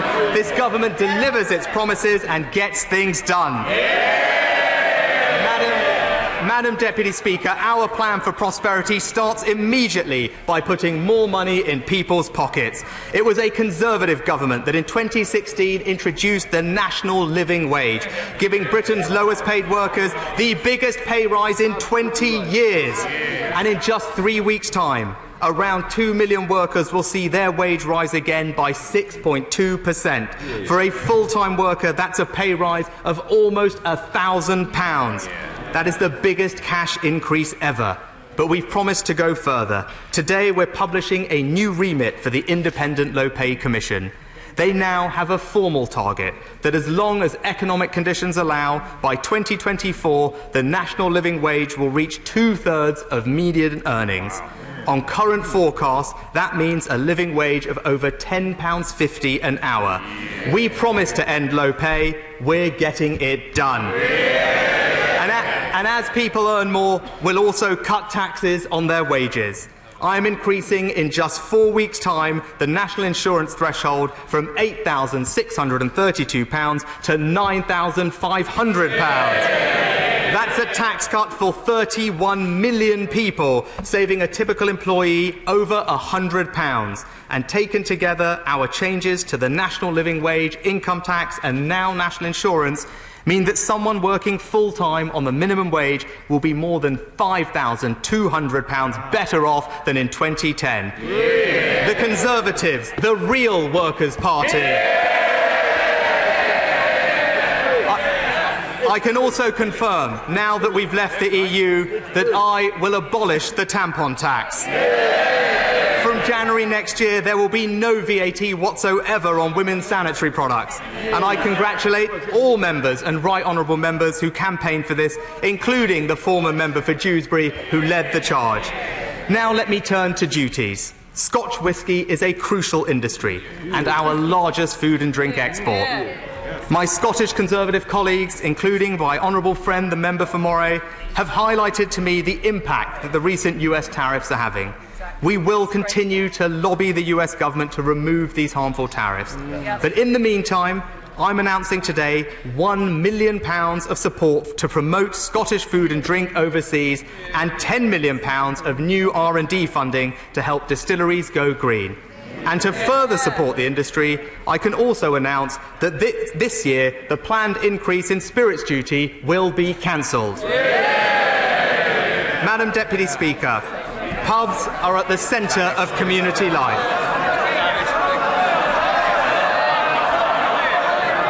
Madam Deputy Speaker, pubs are at the centre of community life, but too many have closed over the past decade.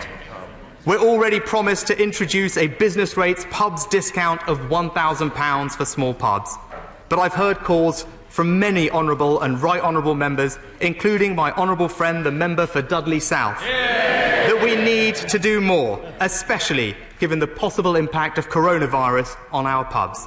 So today, I can announce that exceptionally for this year, the business rate discount for pubs will not be £1,000, it will be £5,000. And I'm also pleased to announce that the planned rise in beer duty will also be cancelled. And because of decisions I've taken elsewhere in this budget, I am also freezing duties for cider and wine drinkers as well. For only the second time in almost 20 years, that's every single one of our alcohol duties frozen. Madam Deputy Speaker, I have heard representations that after 9 years of being frozen, at a cost of £110 billion to the taxpayer, we can no longer afford to freeze fuel duty. I'm certainly mindful of the fiscal cost and the environmental impacts, but I'm taking considerable steps in this budget to incentivise cleaner forms of transportation, and many people still rely on their cars. So I'm pleased to announce today that for another year, fuel duty will remain frozen. Compared to 2010 plans, that's a saving of £1,200. Madam Deputy Speaker, wages up, national insurance cut, the tampon tax abolished, spirits duty frozen, beer duty frozen, wine and cider duty frozen, fuel duty frozen. We promised to cut taxes and the cost of living, and we got it done. Madam Deputy Speaker, as Conservatives, we know that to put more money in people's pockets, we need a thriving private sector. That is what drives growth. That is what creates jobs. That is what lifts living standards. So the second part of our plan for prosperity is to unleash the power of business. Businesses need support to start up, grow and export. So today I provide £130 million of new funding to extend start-up loans, £200 million for the British Business Bank to invest in scale-ups, another £200 million for life sciences, more money for growth hubs, 21 cities with British Library business support, £5 billion of new export loans for business, and dedicated trade envoys representing the North, the Midlands, Wales and the West of England in our embassies around the world. Madam Deputy Speaker, businesses also need a fair tax system. We were elected on a manifesto that promised to review and reform entrepreneurs' relief. I've now completed that review, and here's what we're going to do. Entrepreneurs' relief is expensive, at a cost of over £2 billion per year, ineffective, with less than 1 in 10 claimants saying the relief was an incentive to set up their business, and unfair, with nearly 3/4 of the cost going to just 5,000 individuals. Just because it's called Entrepreneurs' Relief doesn't mean that it's entrepreneurs who mainly benefit. For all these reasons, I've heard representations that I should completely abolish it. The Institute of Fiscal Studies have criticised it. The Resolution Foundation called it the UK's worst tax break. And I'm sympathetic to that argument. But at the same time, we shouldn't discourage those genuine entrepreneurs who do rely on the relief. We need more risk-taking and creativity in this country, not less. So I have decided not to fully abolish entrepreneurs' relief today. Instead, I will do what the Federation of Small Businesses called a sensible reform and reduce the lifetime limit from £10 million to £1 million. 80% of small business owners are unaffected by today's changes. Those reforms save £6 billion over the next 5 years, and I'm giving almost all of that money straight back to business through 3 additional measures. The research and development expenditure credit will be increased from 12% to 13%, a tax cut worth £2,400 on a typical R&D claim. The structures and buildings allowance will be increased from 2% to 3%, giving an extra £100,000 of relief if you're investing in a building worth £10 million. And to cut taxes on employment, I will deliver our promise to increase the employment allowance by a third to £4,000. That's a tax cut this April for nearly 500,000 small businesses. Another step towards a dynamic, low-tax economy we want to see. Madam Deputy Speaker, we promised to cut taxes on business. We're getting it done. Madam Deputy Speaker, to help our businesses lead the next generation of high productivity industries, we also need to invest now in the technologies of the future. We are a country of Newton, Hodgkin and Turing. Ours is a history filled with ideas, invention and discovery, and is truly a national history. The first steam railway ran between Stockton and Darlington. The first television was invented by a Scot. A Welshman invented the first hydrogen fuel cell, and Jocelyn Bell Burnell, born in Northern Ireland, discovered the first radio pulsars. To compete and succeed over the next decade and beyond, we need to recapture that spirit. So the third part of our plan for prosperity is to invest in ideas. Madam Deputy Speaker, in our manifesto, we made a promise to double investment in research and development to £18 billion. I will not be doing this today. Instead, I will increase investment in R&D to £22 billion a year. That is the fastest and largest increase in R&D spend ever.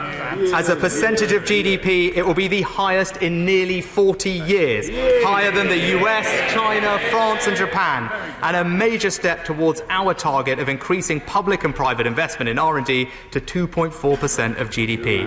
And we won't wait to get started. Next year, funding will grow by 15%, the fastest year-on-year growth on record. Detailed allocations of our investment in ideas will be set out at the spending review, but I can make some announcements today. I'm investing £1.4 billion in our world-leading Science Institute at Weybridge, where, as we speak, they're working to analyse samples of coronavirus.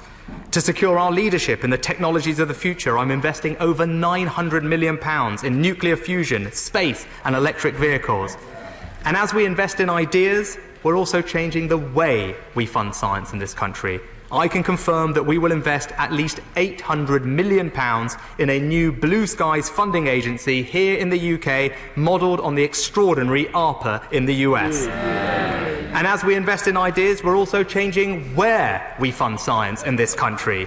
Today, half of R&D funding goes to London, the east and the southeast of England. So we're investing £400 million of new funding into high-quality research, with much of that incremental funding going to our brilliant universities around this country.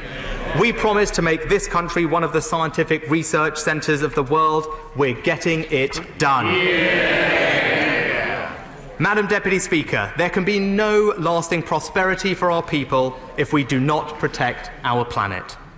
So the fourth part of our plan for prosperity is to create the high-skill, high-wage, low-carbon jobs of the future.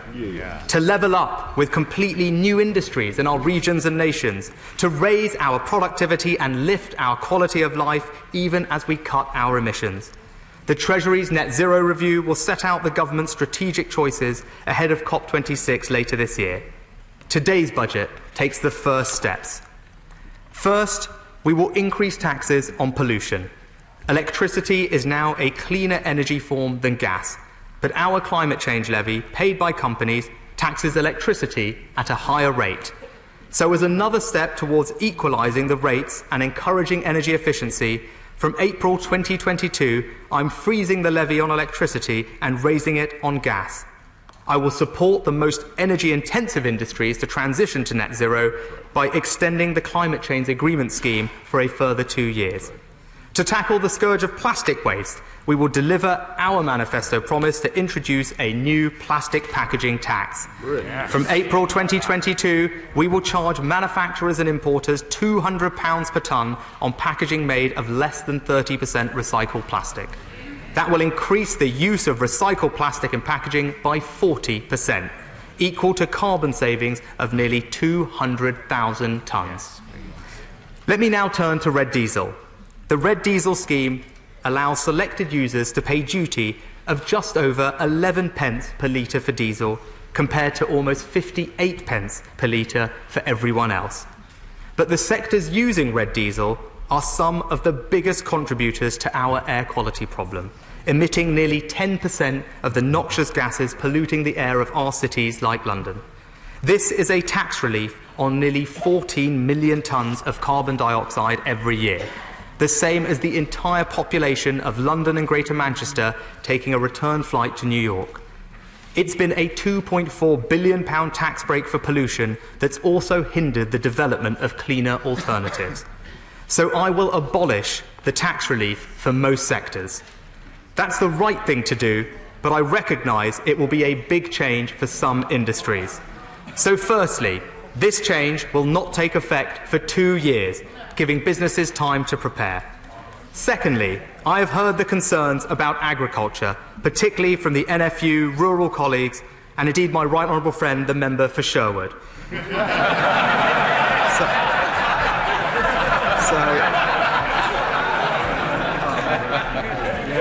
So I have decided that agriculture will retain the relief. I'll also keep the relief for rail, for domestic heating, and there will be no impact on fishing. We'll consult over the summer with other sectors. And thirdly, to help develop cleaner alternatives to red diesel and other fossil fuels, we will more than double R&D investment in the Energy Innovation Programme to £1 billion. Now, as well as taxing pollution, we will invest and cut taxes on clean transport. We're introducing a comprehensive package of tax and spend reforms to make it cheaper to buy zero or low emission cars, vans, motorbikes and taxis. We're investing £300 million in tackling nitrogen dioxide emissions in towns and cities across England. And we're investing £500 million to support the rollout of new rapid charging hubs so that drivers are never more than 30 miles away from being able to charge up their car. Taken together, this budget invests £1 billion in green transport solutions. Madam Deputy Speaker, many members around this House will have seen the devastating impact of the recent floods on homes and businesses in their own constituencies. And particularly the Honourable Member for Barnsley East, my honourable friends, the members for Calder Valley and Telford, my right honourable friend, the member for Ludlow. So I can announce today that I'm making £120 million available immediately to repair all defences damaged in the winter floods. To support those areas that have been repeatedly flooded, I am also providing £200 million of funding directly to local communities to build their flood resilience. And to protect people and over 300,000 properties, I'm doubling our investment in flood defences over the next 6 years to £5.2 billion. Madam Deputy Speaker, we're also supporting natural habitats like woodlands and peat bogs. I can confirm today that to protect, restore and expand these wonderful habitats and capture carbon, we will provide £640 million for a new Nature for Climate fund. Over the next 5 years, we will plant around 30,000 hectares of trees. That's a forest larger than Birmingham, and restore 35,000 hectares of peatland. This government intends to be the first in history to leave our natural environment in a better state than we found it. Madam Deputy Speaker, I can make one further announcement on green growth. Carbon capture and storage is precisely the kind of exciting technology where Britain can lead the world over the next decade. I can announce today that we will invest at least £800 million to establish 2 or more new carbon capture storage clusters by 2030. Once up and running, these clusters will store millions of tonnes of carbon dioxide that otherwise would have been released into the atmosphere. The new clusters will create up to 6,000 high-skill, high-wage, low-carbon jobs in areas like Teesside, Humberside, Merseyside or St Fergus in Scotland. It's levelling up in action. Madam Deputy Speaker, green jobs, better flood defences, cheaper electric vehicles, innovative new technologies. We promise to protect our environment. We're getting it done.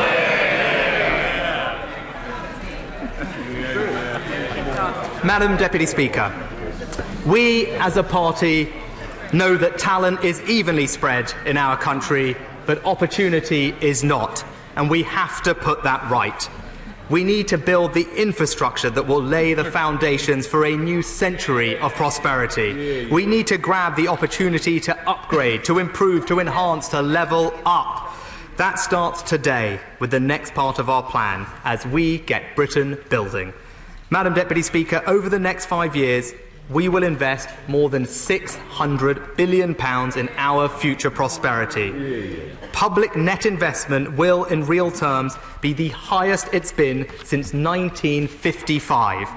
Take the average amount we've invested over the last 40 years in real terms, we're tripling it. Capital budgets in 24-25 alone will reach over £110 billion.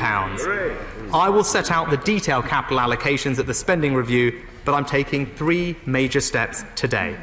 First, we're going to change the whole mindset of government to make sure economic decision-making reflects the economic geography of the country. We're reviewing the Treasury's Green Book. We'll have Treasury offices in Scotland, Wales and Northern Ireland. And I can announce today that we're also opening a new economic campus in the north with over 750 staff from the Treasury, the Departments for Business, Local Government and Trade. And we won't stop there. Our ultimate ambition is to move 22,000 civil servants outside central London. Second, because of this changed mindset, we will invest more in our nation's cities and towns. Today's budget provides an extra £640 million for the Scottish Government, £360 million for the Welsh Government and £210 million for the Northern Ireland Executive. I'm announcing £242 million of funding for new city and growth deals, taking our investment in these deals to more than £2.7 billion.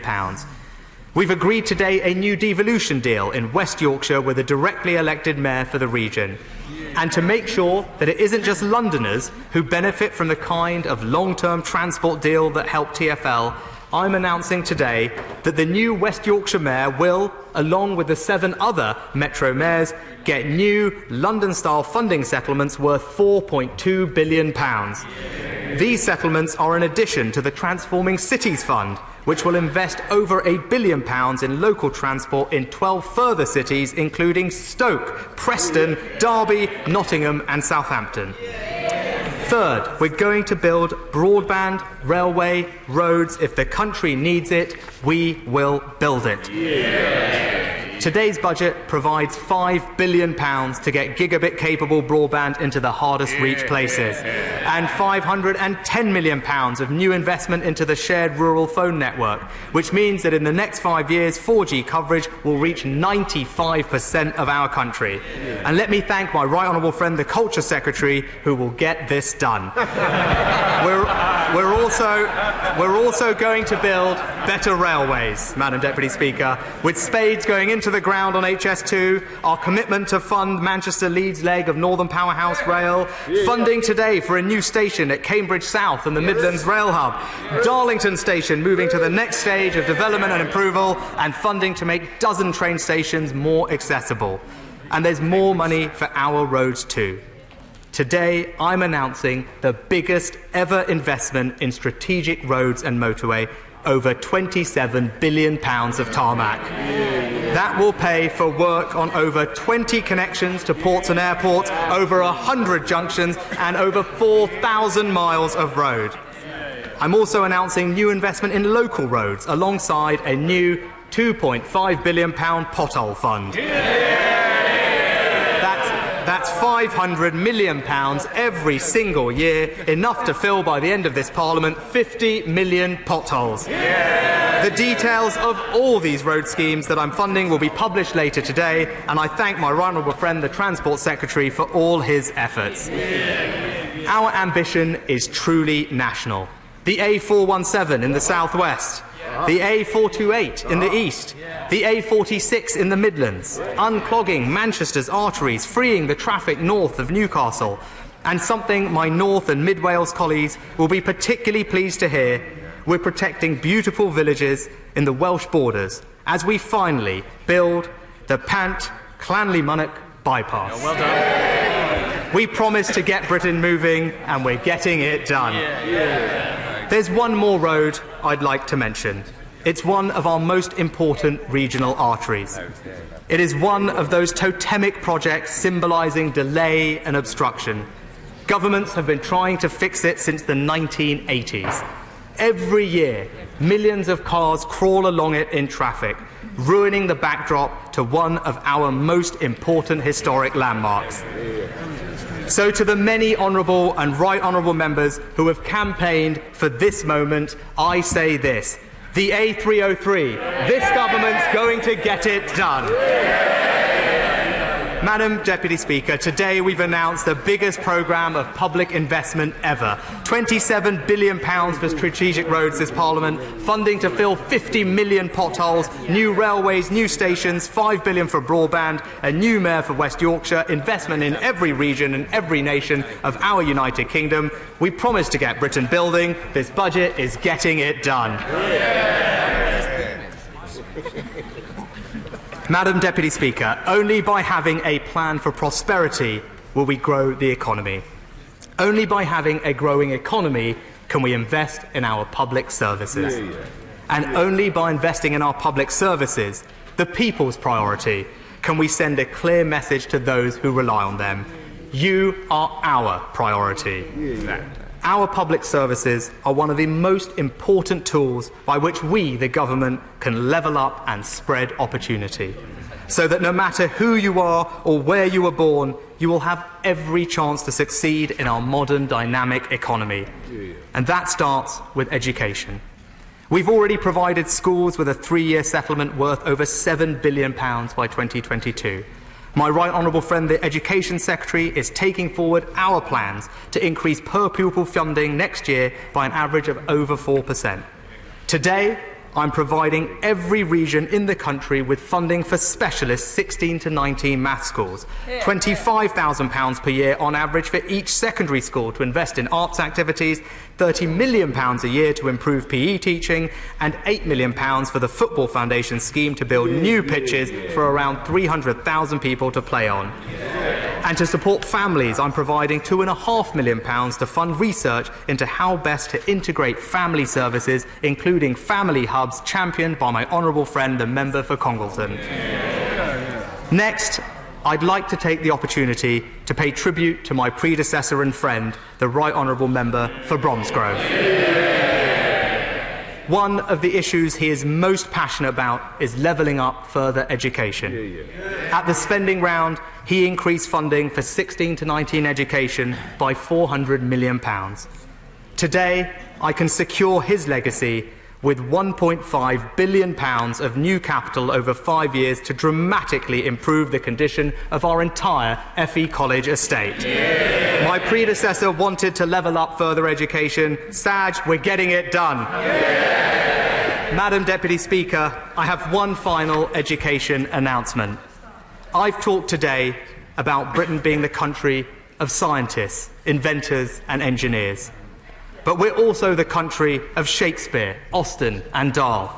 Our greatest export to the world is our language. Our greatest asset is the free exchange of ideas and debate. And our greatest responsibility is the education of our young people. A world-class education will help the next generation thrive, and nothing could be more fundamental to that than reading. And yet digital publications are subject to VAT. That can't be right. So today, I am abolishing the reading tax.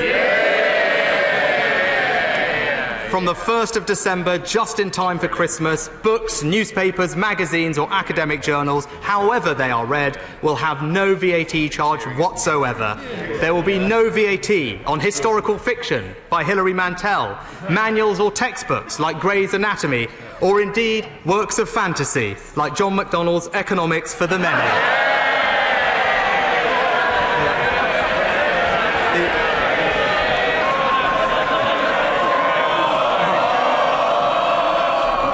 The irony is, it sold so few, it's literally his own little red book.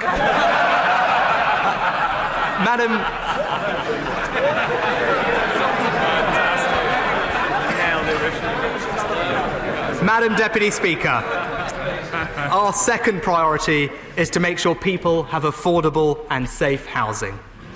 Today, I can make good our promise to extend the Affordable Homes programme with a new multi-year settlement of £12 billion.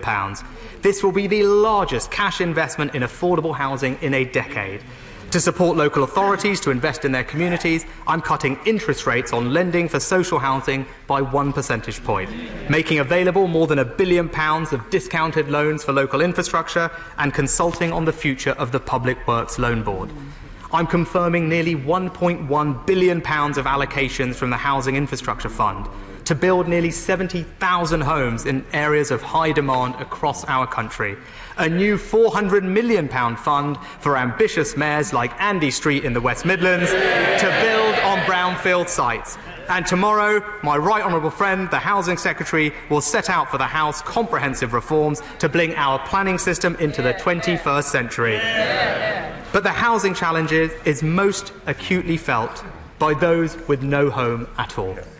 So today, I'm confirming £650 million of funding to help rough sleepers into permanent accommodation.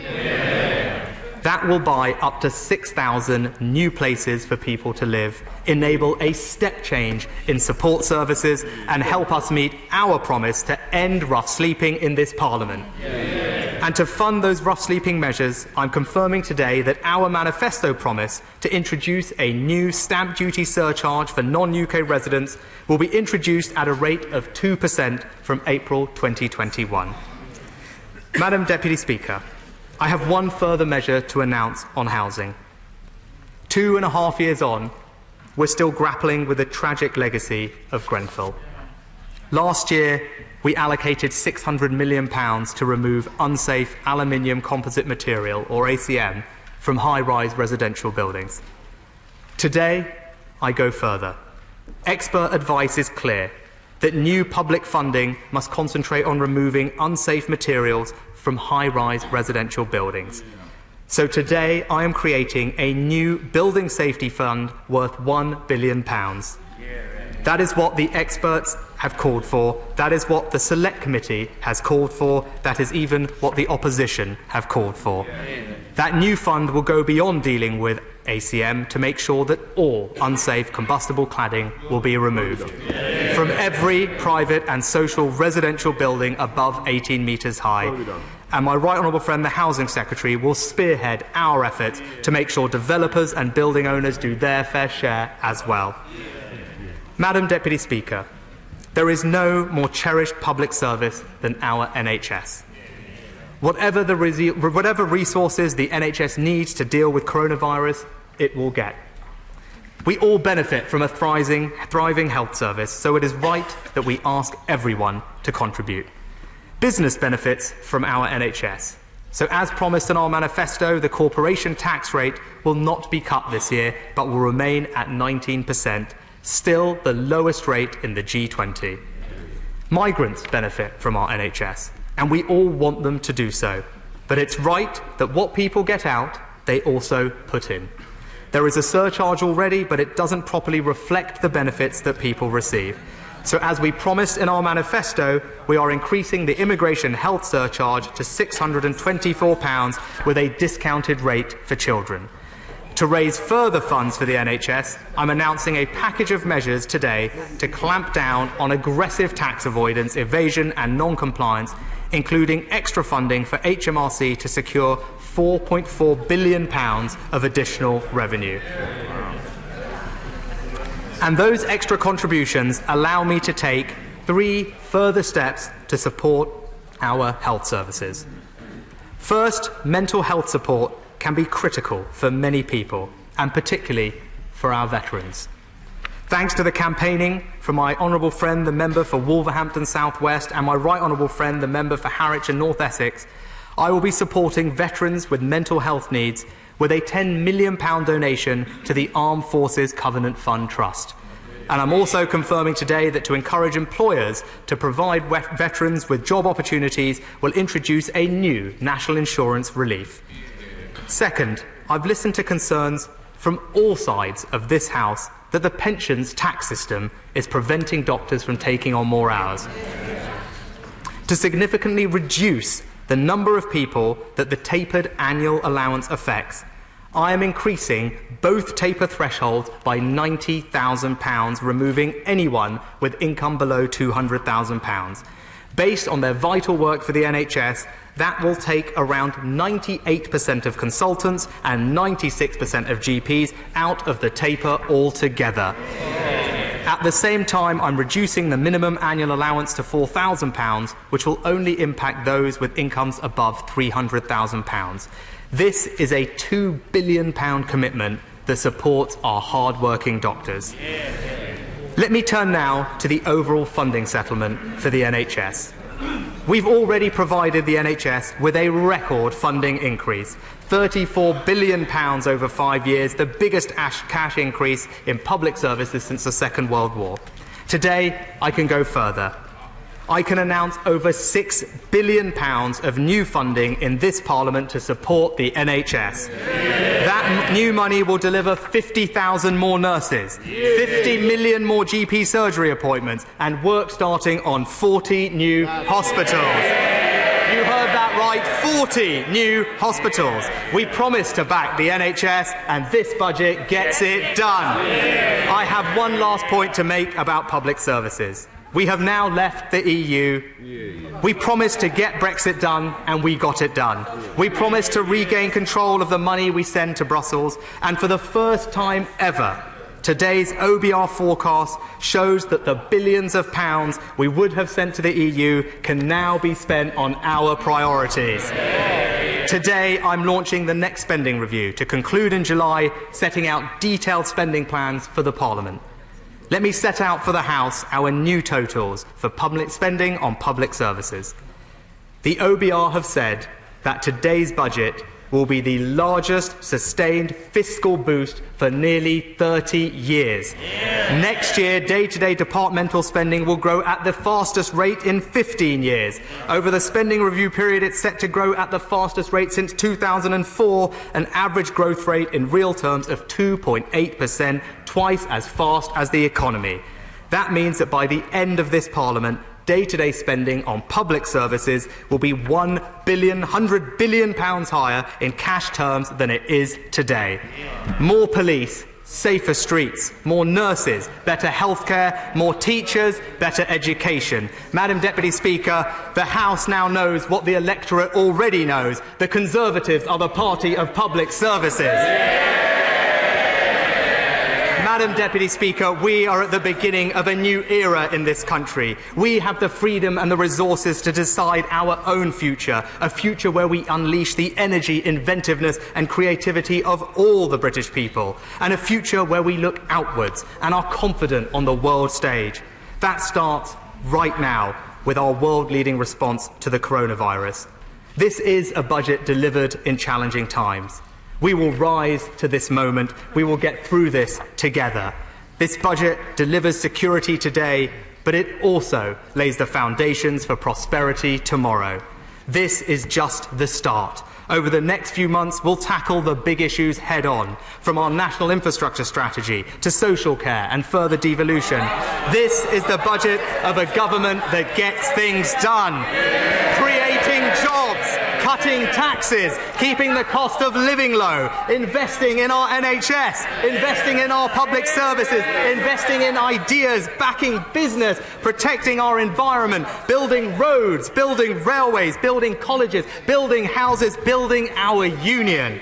A budget that delivers on our promises, a people's budget from a people's government, and I commend it to this House.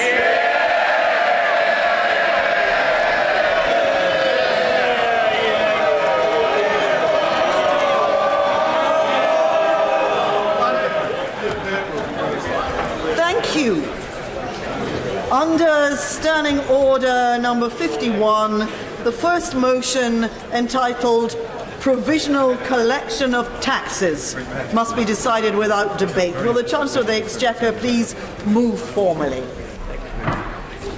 The question is that, pursuant to Section 5 of the Provisional Collection of Taxes Act 1968, provisional statutory effect shall be given to the following motions. A. Rates of tobacco products duty, motion number 40. And B. Vehicle excise duty motor caravans, motion number 44. As many as that opinion, say aye. Aye. Of the contrary, no. I think the ayes have it. The ayes have it. We now come to the motion entitled Income Tax Charge. It's on this motion that the debate will take place today and on the succeeding days. The questions on this motion and on the remaining motions will, of course, be put at the end of the budget debate next Tuesday, the 17th of March. I call the Chancellor of the Exchequer to move the motion formally. The question is that income tax is charged for the tax year 2020 to 21, and it is declared that it is expedient and in the public interest that this resolution should have statutory effect under the provisions of the Provisional Collection of Taxes Act 1968. And to reply to the budget, I call the Leader of the Opposition. Thank you, Madam Deputy Speaker. The coronavirus outbreak is an emergency, and so I want to make it clear that we have to work together, all of us, to meet this head-on and to overcome it. But we'll only overcome this virus because of the dedication of our NHS staff, carers and public servants. The steps the government has announced today to head off the economic impact of the coronavirus are obviously welcome, but I have some points I wish to raise. We have to be straight with people. It is going to be much tougher because of the last 10 years of deeply damaging and counterproductive cuts to all of our essential public services. We're going into this crisis with our public services on their knees. And as today's figures confirm, with a fundamentally weak economy, which is now flatlining, with zero growth even before the impact of coronavirus. Today's budget was billed as a turning point, a chance to deliver, in particular on the promises made to working class communities during the general election. But it doesn't come close. The government's boast of the biggest investment since the 1950s is frankly a sleight of hand. It's in fact only the biggest since they began their slash and burn assault on our services, economic infrastructure and living standards in 2010. And having ruthlessly forced down the living standards and life chances of millions of our people for a decade, the talk of levelling up is a cruel joke. The reality is that this is a budget which has an admission of failure, an admission that austerity has been a failed experiment. It didn't solve our economic problems, but made them worse, that held back our own recovery and failed even in its own terms. And today's measures go nowhere near reversing the damage that has been done to our country. Mr. Speaker, Madam Deputy Speaker, I'm sure the whole House will wish the honourable member for Mid-Bedfordshire well. Many people are understandably very worried about the impact of coronavirus on their own lives. The government needs to be very clear what it is announcing, and there are still questions to be answered about the government's response. What coverage is there for people on 0 hours contracts or those without a contract of employment beyond reforms to benefits? Will statutory sick pay adjustments announced today be available to all workers from day one? What support will be made available for low-paid workers who don't meet the lower earnings limit for statutory sick pay? Are there any plans to increase the level of statutory sick pay, which itself is actually scandalously low. Will people who are doing the right thing by self-isolating continue to be punished with a 5-week wait for universal credit payments? The benefit system can't be only to support for millions of workers not entitled to statutory sick pay. The crisis is exposing the vulnerabilities in our economy and our public services.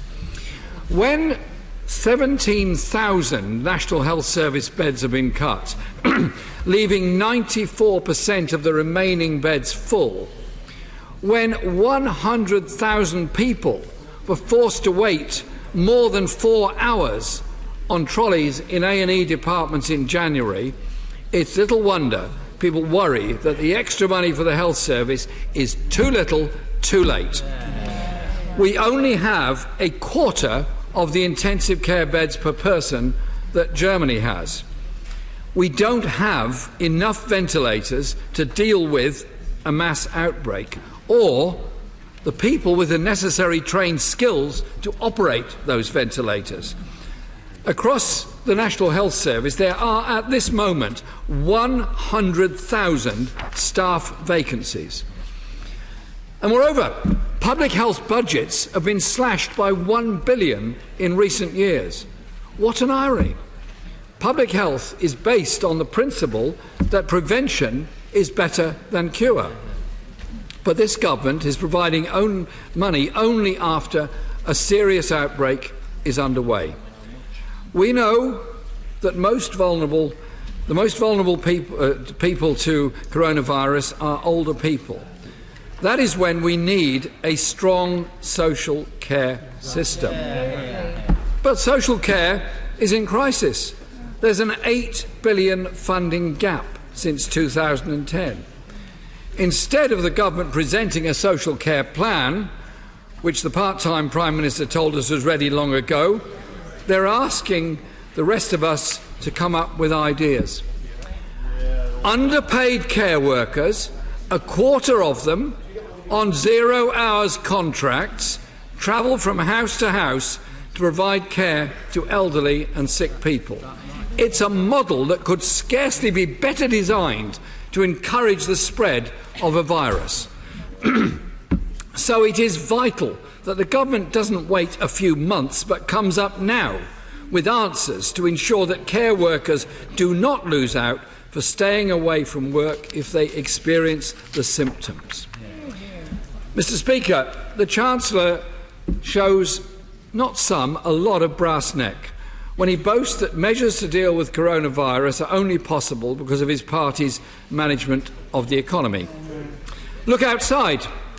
In the rest of the world, in the real world, we're still living through the slowest economic recovery in a century. Our economy is fundamentally weak.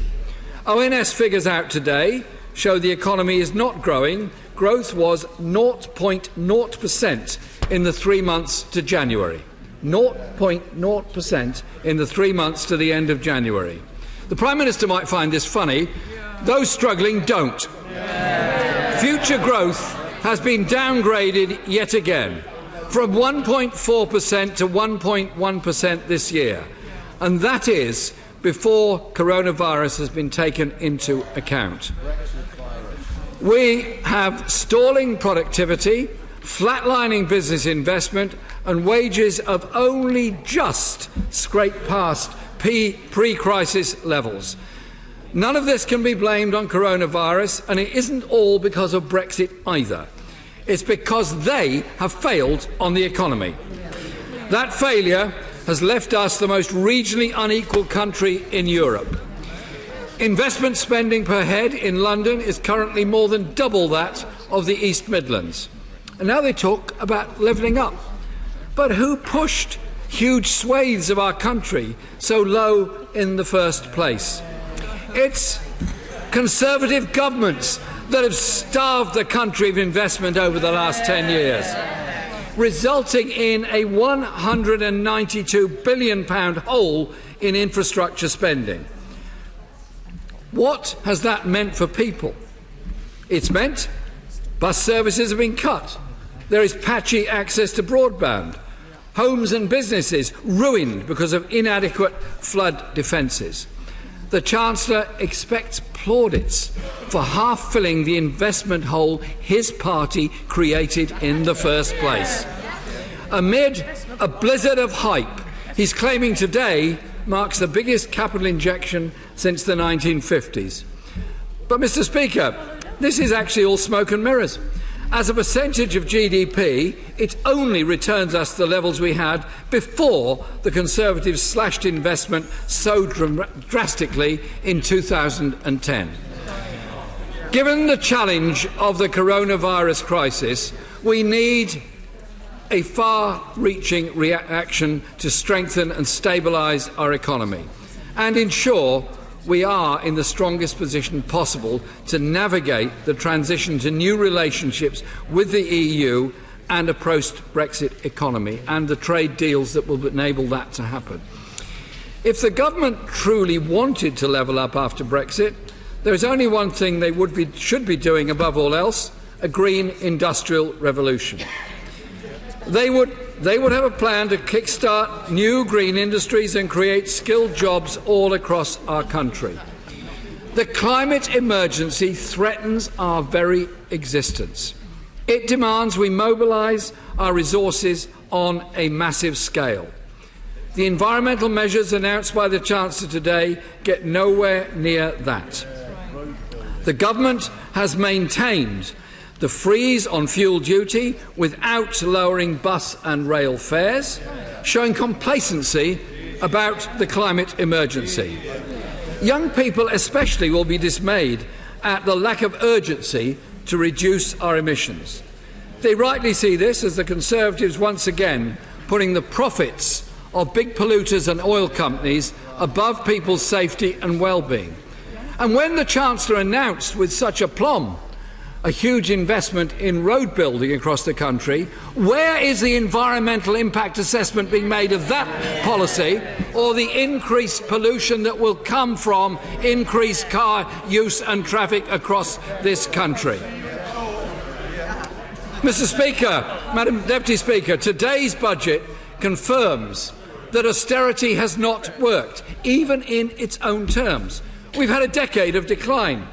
Austerity has cost the UK economy almost £100 billion, according to the new Economics Foundation. But the true cost is incalculable. I want to give the House an example to bring that home. Errol Graham was an amateur footballer when he was young. By his mid-50s, suffering from mental health issues, he had become reclusive, unable to leave his flat in Nottingham, terrified of the world outside. He couldn't attend his fitness for work assessment, so, because of the government's harsh and very uncaring attitude, his benefits were cut off. With no income for food, he obviously began to go hungry. He wrote a desperate letter to his DWP assessor. "Judge me fairly," he wrote. "It's not nice living this way." Errol weighed 4.5 stone when the bailiffs found his body inside his flat. He had starved to death in this, the 5th richest country in the world. When the Chancellor talks about difficult decisions the government took in imposing austerity, is he thinking of decisions to deprive Errol of his income, or people like Errol who are going through such traumas in their life? And the worst thing is, austerity, all of this suffering, has been a political choice, not an economic necessity. The party opposite continues to make the absurd claim that austerity was needed because spending on schools, hospitals and public services by Labour somehow was the cause of the worldwide financial crash in 2008. A US Senate report into the root causes of the crash singled out two investment banks to blame: Goldman Sachs and Deutsche Bank. A few weeks ago, the Prime Minister turfed out one Chancellor who had previously worked at Deutsche Bank and replaced him with another one who worked at Goldman Sachs. Truly a government of the people. Now, Mr. Speaker, they want us to believe that austerity is over. But it's not true. According to the Institute for Fiscal Studies, it would take at least $54 billion of current spending this year, excluding health and social care, to get us back to 2010 levels. We've heard nothing even approaching that scale from the Chancellor today. Without it, the IFS says austerity is baked into our economy. And try telling local councils, which face a further $8 billion black hole over this Parliament, that austerity is over. Mr. Speaker, to truly end austerity and fund urgent action on the climate emergency and our public services, we need a fair taxation system. That means making the richest pay their share. But the government's changes to the national insurance threshold will actually mostly benefit higher earners, while those on lower incomes would be far better supported by boosting wages and real social security. The income of the poorest fifth of families has fallen by 7% in just 2 years. And as the Resolution Foundation has said, this has been driven by policy choices. How can it be right that 12 years after the bankers crashed the economy, the poorest 20% of the population are still being made to pay for it, while those at the top are being rewarded yet again? And today we learn they won't even scrap Entrepreneurs' Relief, a huge subsidy mainly benefiting 5,000 people who make an average of £350,000 per year. I can only assume those who fund the Conservative Party have had a quiet word with the Chancellor and told him to back off. Creating a fair taxation system also means tackling tax avoidance and evasion. How can we have confidence in this Chancellor to clamp down on tax dodgers when he previously worked for hedge funds that used the Cayman Islands and had a very close business associate who engaged in a multi-million-pound tax avoidance scheme? And how can we have confidence when the government's big idea is apparently free ports, tax-free zones to allow the super-rich to dodge taxes and take away workers' protections? Mr. Speaker, the last Chancellor resigned, saying that no self-respecting minister could accept being controlled by advisers in Number 10. The new Chancellor accepted that control, and now he's presented a budget just 27 days after taking the job. So can I, through him and the chuntering Prime Minister, pass on our congratulations to Dominic Cummings on writing a budget so quickly? But what a letdown it's been. When I first responded to a budget, austerity was very much in the vogue, and our demands for investment and spending were dismissed.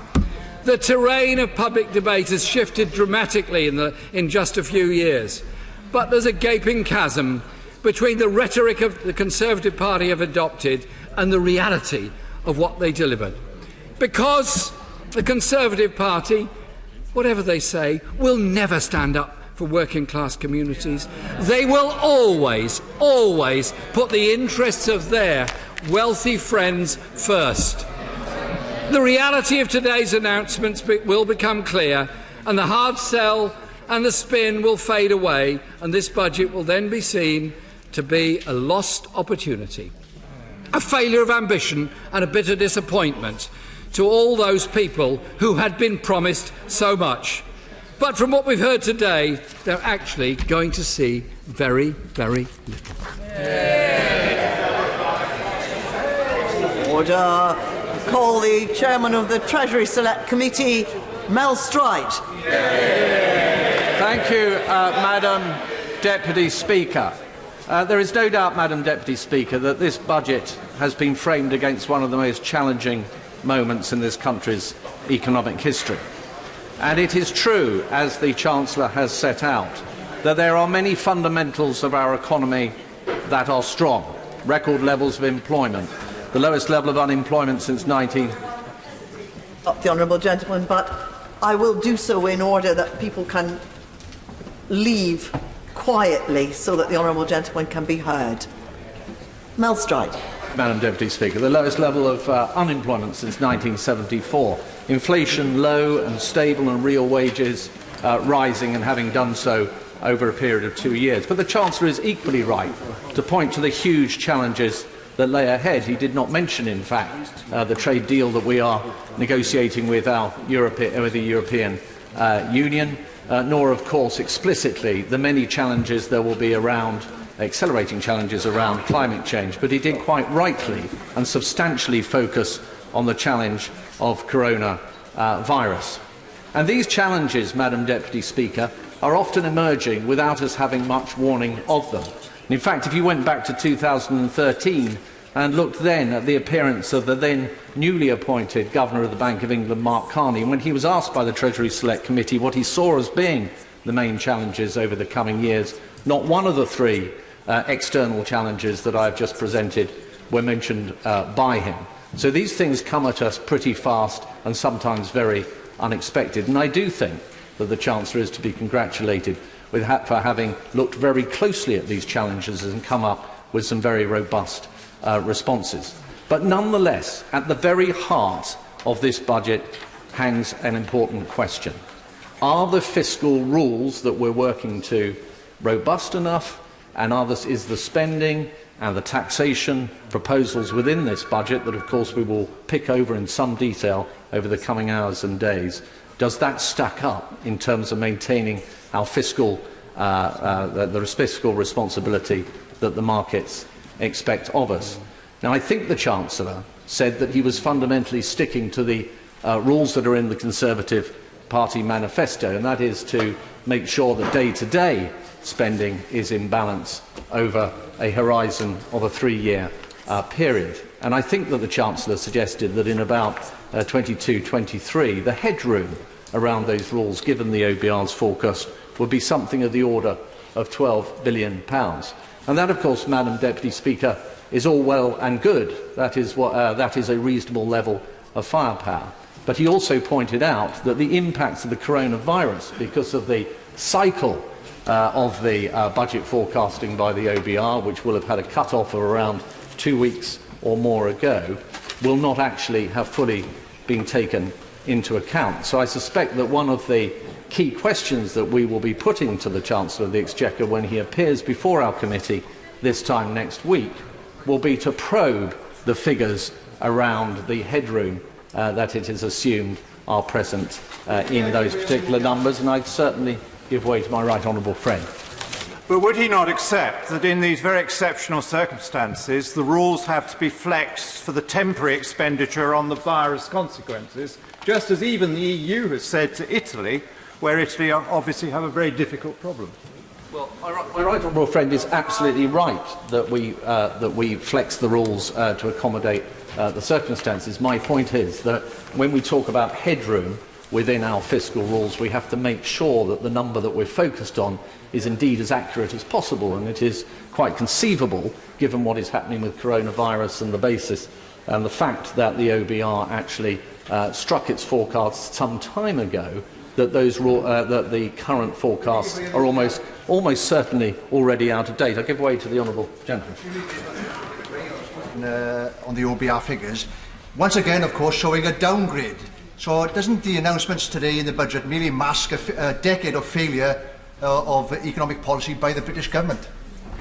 Quite the reverse, and I started my remarks, Madam Deputy Speaker, by pointing out that the fundamentals of the economy are strong, and they certainly were not strong back in 2010 when we inherited something of a mess from the party opposite. I give way to my right honourable friend. Will you reflect that there is a significant temptation in the fact that the government can now borrow for 10 years at 0%? My right honourable friend comes in exactly as I'm about to move on to just that point. And I assume, Madam Deputy Speaker, that the Chancellor is adhering to the rules as set out in the manifesto. In other words, we will borrow up to 3% of GDP, subject to a cap in the event that, the interest on that borrowing meets or exceeds 6% of the government's revenues. And it seems to me, from what I've quickly scribbled on the back of my piece of paper, that the kind of figures in terms of public sector net investment that he envisages rolling out, and I think he gave a figure of 110 billion by 2024-25, probably pushes us right up against that 3% level. I'm looking at him, he's kind of nodding slightly at least, so I'm assuming that's broadly correct. So that is something also that the Treasury Select Committee will be wanting to probe as to how sustainable that is, particularly in the light of possible recasting of forecasts going forward. The Chancellor also raised a very interesting point about how to categorise human capital as between perhaps day-to-day spending and investment, and I know he'll be looking at that very closely. But I can assure him that the Treasury Select Committee will be looking at that also very carefully to make sure that it's a rational and sensible thing to do and not in any way shuffling the figures around in order to spend more and break existing arrangements. But these announcements on greater spending around housing, around green investment, flooding arrangements, roads, rail, the A303, thank you for what you're doing for the South West, Chancellor, are all important, particularly given our historically low levels of productivity. I'll certainly give way to the Honourable Lady. Grateful to him for giving way. There's been plenty of green rhetoric in the budget, for sure, but the Treasury decisions continue to drive the climate emergency. We've got a freeze on the fossil fuel duty, the freeze and the fuel duty. We've got over 20 billion in new roads compared to just 1 billion on green transport, and no commitment to removing the climate-destroying duty to maximise the economic recovery of fossil fuels. So would he not actually agree that when it comes to showing how muddled he is on green issues, this Chancellor is absolutely getting it done? I'm afraid I have to completely disagree with that, Madam Deputy Speaker. This is the government, to give them their credit. It was in the vanguard of making that commitment to net zero by 2050. And the Chancellor, indeed, has made a very important announcement just now about a huge investment in carbon capture and storage, which could be part of further revolutionising the production of power and energy in our country and making sure it's greener. But if I could turn briefly to the remarks that the Chancellor made in respect of the Green Book and the way in which investments are analysed, it's very important that we get this right, not least in terms of encouraging green investment, and I think the Chancellor might want to look at the kind of discount rates that we apply to green investment propositions to make sure that we are encouraged to, the government is encouraged to invest up front rather than further back in time. It seems to me that in terms of levelling up, the Green Book needs to accommodate the fact that we need to get away from the natural returns that we get in London and the South East, but to get that investment out into the regions, and particularly the South West of England, and I see the Chancellor nodding again, and that all helps to meet our net zero quest. Very importantly, Madam Deputy Speaker, I give way to the Honourable Lady. Very grateful to my fellow member and chair of the Treasury Committee for giving way. Does he agree with me that while there should be a rebalancing, it's important to recognise that inequality has to be tackled in cities like London, as well as towns and across the country? For instance, in my constituency, we have the highest rate of child poverty in the country, and we need a much more nuanced, granular response to inequality. And also, can he say something about the fact that the Chancellor has left out investment in local government, which is much needed, and the investment in housing is welcome, but it needs to go a lot further to tackle the housing crisis? The investment is going. I've yet to pore through the granular detail, as the Honourable Lady suggests, in the Red Book. But what I do know in terms of looking after the less advantaged and the lowest paid in our society, that there was important reference made by the Chancellor to the increase in the national living wage, an increase worth around £1,000 per year, and of course this is a government that's also increased the personal allowance, taking millions of people, particularly the lowest paid, out of tax altogether, and of course the changes to the threshold of the national insurance contributions to £9,500 will also serve that particular purpose. But if I could turn, Madam Deputy Speaker, briefly to the support that the Chancellor has identified for small and medium-sized enterprises. This is absolutely vital and lies at the core of how we will cope or otherwise with what is to follow over the coming weeks and months. We face both a supply and a demand side effects for small and medium-sized enterprises. The Bank of England has dropped in base rate by 0.5% today, clearly coordinated with this budget, and made changes to the counter-cyclical buffers that banks have to hold. That is all well and good, and that will help banks put more money into those businesses. But the real issue will be around the fiscal measures that the Chancellor has announced today, particularly around business rates, time to pay arrangements, and the deferral of taxation.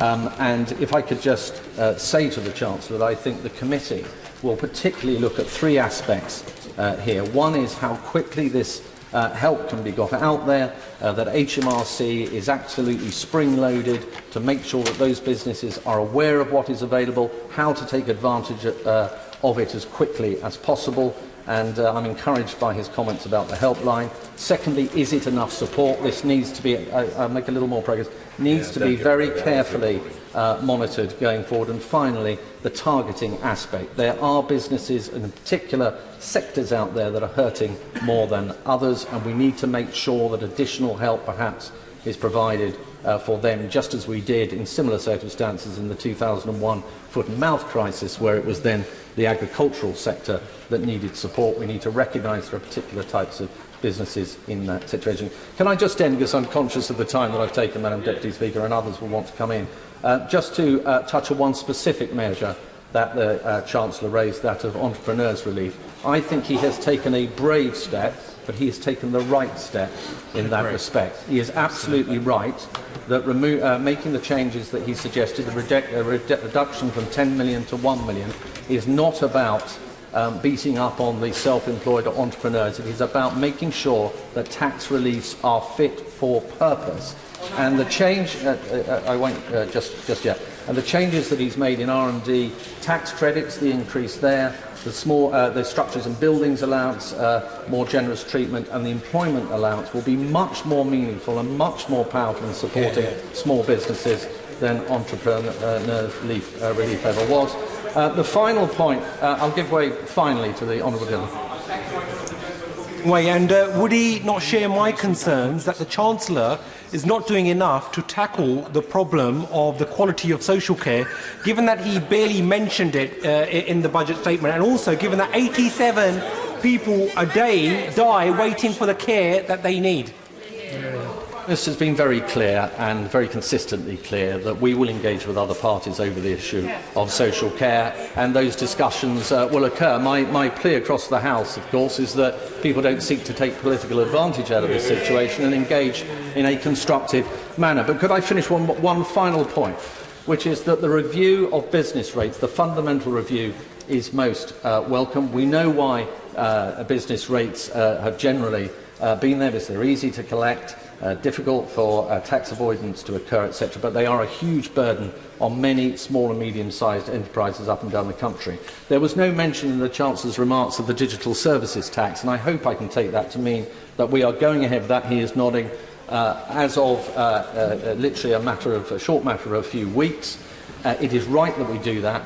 Google, Facebook, Amazon, those kind of businesses need to pay fair taxes in our country. It is not a case of tax avoidance, it's a case of the international tax regime being unfit for the 21st century. We have to get away from attributing tax rights simply to where the bricks and mortar, the people are, the intellectual property, the management decisions are taken, and look more at where value is created. And in the case of those businesses, in the case of those businesses, that value is created here, a huge amount of it, and we must tax it appropriately. And I urge him, because I know the Americans will apply quite a lot of pressure and will have done so already, to stand up to that. We have engaged multilaterally with the OECD and with the European Union for a preferred outcome of a multilateral approach which will avoid double taxation problems and issues associated with going unilaterally. But we have waited too long. We must not, like other countries, step back under pressure. We must go forward with that tax as of the start of the next tax year. And I say to the Chancellor that we are his candid friend. We look forward to working with him. We are indeed, all of us, right across the House, Given the kind of pressures and difficulties there are for our economy and our country at the moment, we are indeed all in this together, and we look forward to him appearing before our committee on Wednesday of next week.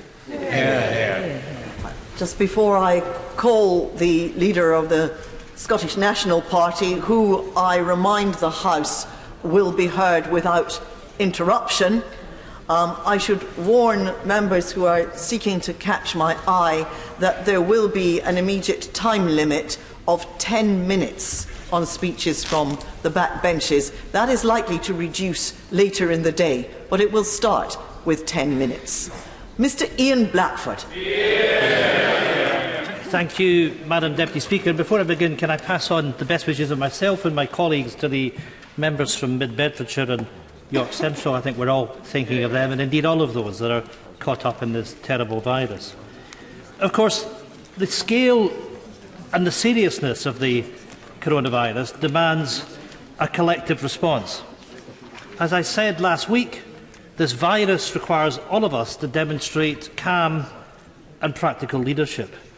This is the very least that the public deserve from us at a time of deep and natural worry. These benches on this side are committed to that approach. And that example of leadership has been clearly embodied by our First Minister of Scotland, and I welcome the close cooperation between the Scottish and the UK governments on this matter.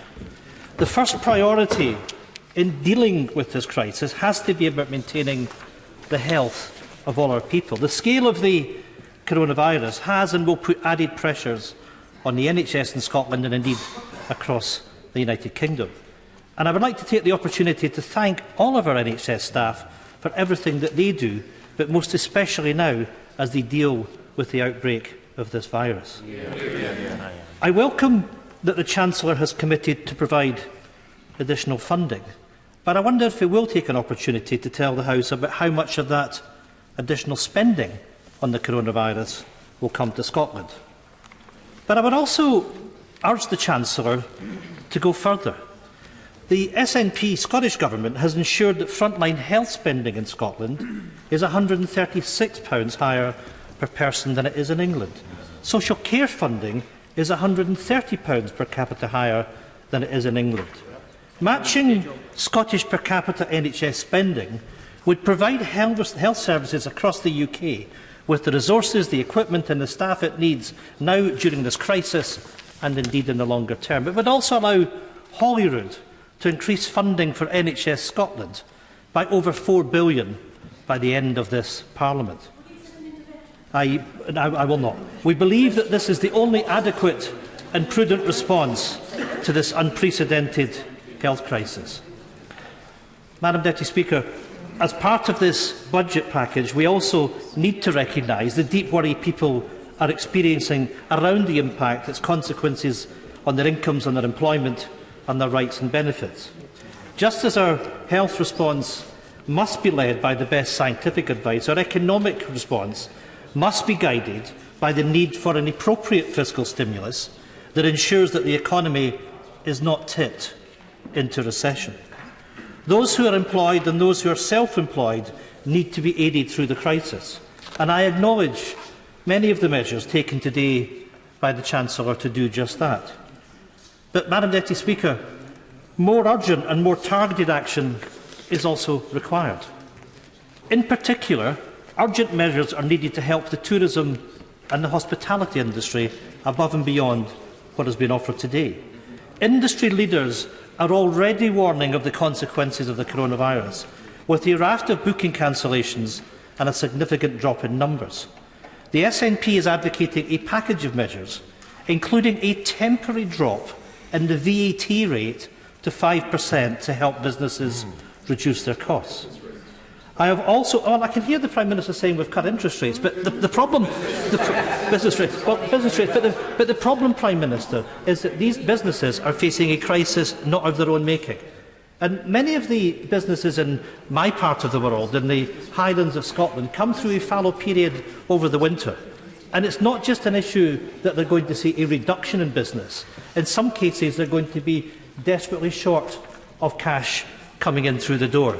And let's not forget that many of these businesses have relied on an EU workforce over the course of the last few years. Yeah, look at the faces. In anticipation of what is happening with the migration proposals from this government, they've had to staff up in anticipation of the difficulty of recruiting labour. They've got additional costs, but their revenues are just about to fall through the floor. And that's the reason, Madam Deputy Speaker, that I've written to all the major UK banks to ask them to support businesses and households through this period, to make sure that working capital is extended to all businesses, and no good business in the hospitality and tourism sector should be pushed to the wall as a consequence as to what is happening.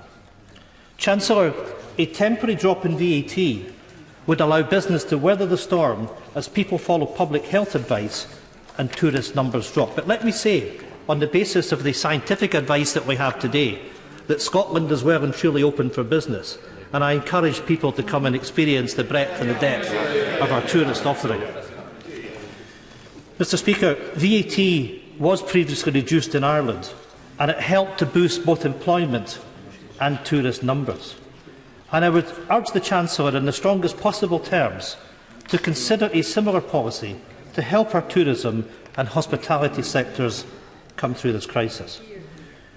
Madam Deputy Speaker, let me turn to the other measures in this budget. After delivering his first budget speech, and I welcome the Chancellor to his position, I do want to give the Chancellor credit for one thing. He did really well in fluently reading out Dominic Cummings' handwriting. It is a strange irony that those who were most obsessed about taking back control from Brussels are now at the heart of the unelected, centralised elite that have grabbed control. Not just in Downing Street, Prime Minister, but in the Treasury too. Today, they have produced a half-baked budget thrown together by a bunch of Vote Leave campaigners who are drowning in the responsibility of government. A group of campaigners, ideologically driven, let's be charitable, so distrustful of Europe and the benefits that Europe might have brought, economically, socially and culturally, that they are so cut up in their own meaningless slogans, blinding by the damaging reality that they have caused. Madam Deputy Speaker, people are not fooled. Take back control doesn't work when you've been in power for the last decade. We haven't forgotten that the Tories have been in control and were all the worse for it. If the Chancellor really thinks that this budget levels up after a decade of austerity, then he's bought himself a wonky spirit level. And after delivering a decade of cruel cuts, the Tories are now offering a new decade of political and economic isolation outside the European Union. Madam Deputy Speaker, this budget is both a warning of what may be ahead of us and a reminder of Scotland's need to choose a different future. It has never been more stark. Scotland's economic interests are not served by being part of this UK Union. Rather than the instability and limitations imposed by the UK, an independent country now offers the Scottish people the chance to build a better, more prosperous, safer future. The 2016 Brexit referendum was the moment when our political futures met a point of divergence, and we are now at the cusp of the moment of decision for Scotland's people. The Conservatives may have delayed our democratic right, but they won't be able to indefinitely block the voices and the votes of the Scottish people. Scotland's future will be ours to choose, and we will very shortly make that choice. I am more confident than ever that the Scottish people will choose to be an independent, equal and indeed a European nation. Madam Deputy Speaker, as I have said, this is a budget produced by a group of people who are expert in fabricating slogans, but amateurs in delivering competent government. The new slogan that the Tories spout, levelling up, funding the living standards. So let's judge them on their record. A reasonable place to start is basic income.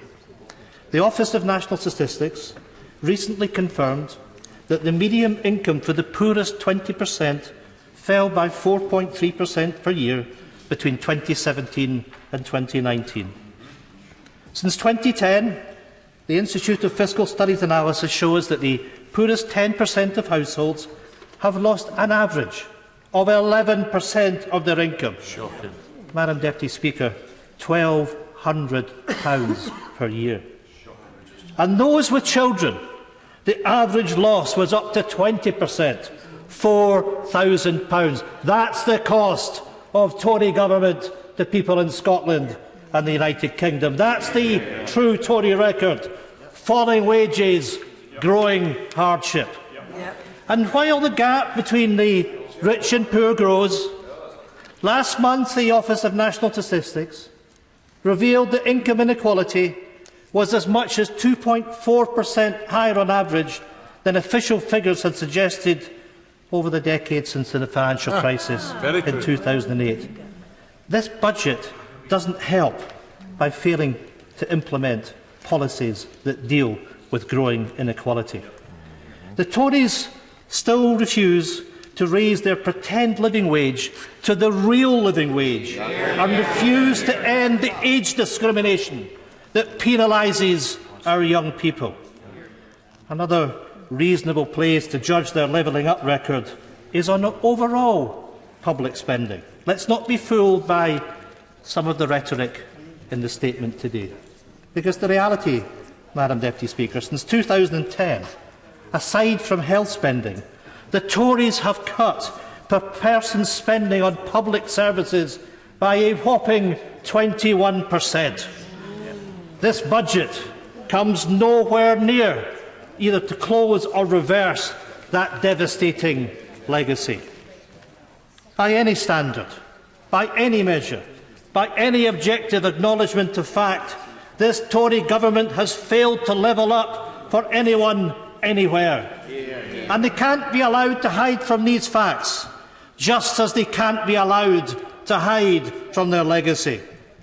Let's be clear, the poor becoming poorer was a Tory political choice. The Resolution Foundation have said that the fall in income from the poorest, and I quote, has been driven by policy choices, with gains from higher employment more than wiped out by benefit cuts.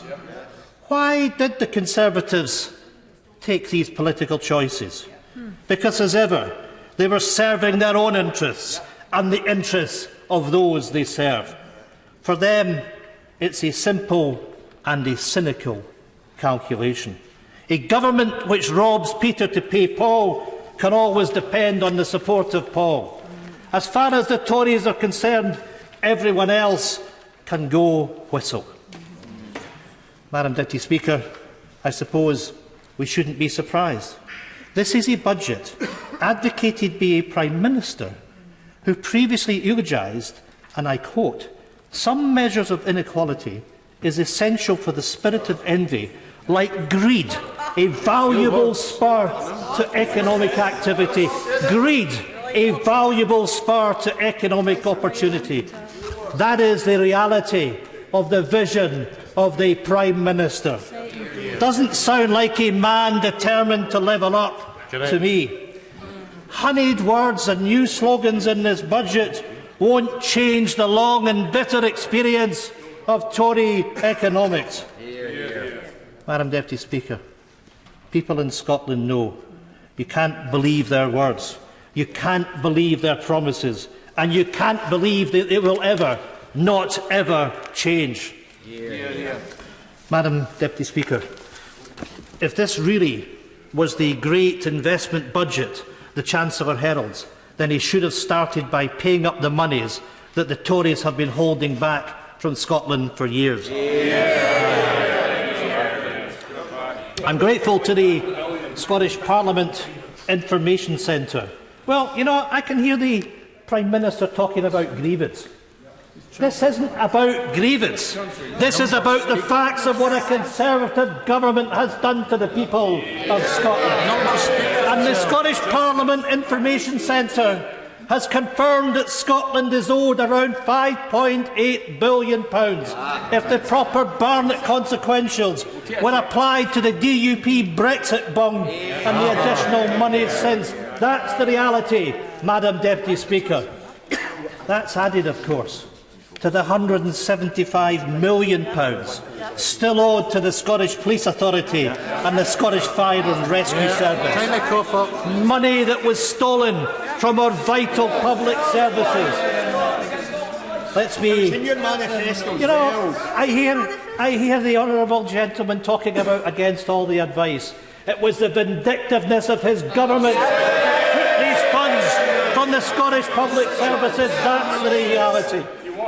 Let's be crystal clear about this. The UK government has made a choice to rob Scotland's public services of that money, and the silence on it from the Scottish services standing up for our police, standing up for our firemen, is audible to all. This budget also turns its back on the oil and gas sector in the north east of Scotland. Madam Deputy Speaker, these industries face months of instability and uncertainty in the aftermath of the latest collapse of a OPEC deal to stabilise prices. The oil price has plunged. Not a mention of it from the Chancellor in his speech this afternoon. The impact of the global oil price slump will reverberate around the world, including hitting Scotland's vital oil and gas sector. The oil and gas sector has generated £334 billion of net tax revenues for the UK government since 1970. Having used it as a cash cow, the Treasury must support this industry in its time of need. The UK government must use it to deliver crucial support for the sector as part of a just transition to net zero emissions. Scotland still bears the scars from rapid deindustrialisation under previous Conservative governments. This must never happen again, and it must never happen to the north east of Scotland. Madam Deputy Speaker, the failure of their investment strategy, and he's admitted it today, the Chancellor, when we look at the productivity record, has unfortunately failed to diminish their arrogance in trying to dictate the investment needs of the devolved administrations. We're told that the Treasury is now considering an intra-UK connectivity study, which sounds suspiciously like another Tory power grab on the devolved Parliament. Chancellor, how can people be expected to have faith in a Prime Minister who can't build a bridge between London and London, and a Scottish Secretary who thinks a bridge is a euphemism for a tunnel? Having ripped up the Sewell Convention, the Tories are now on a mission to level down devolution. Chancellor, your government is neither competent enough nor trusted enough to invest in infrastructure in Scotland. Go back, think again, and allow the Scottish Parliament to use extra capital resources to provide for Scotland's infrastructure needs. We will deliver for the people of Scotland. Madam Deputy Speaker, this budget also fails to acknowledge or even attempt to fix the underlying fundamental problem of this economy. For the last decade, the Conservatives have presided over a crisis in productivity. Only last year, about 6,000 companies revealed that uncertainty over leaving the European Union had lowered capital spending on average by about 11%. That's the real facts of what's going on in the economy. According to the Bank of England, this has cut overall UK productivity by between 2 and 5%.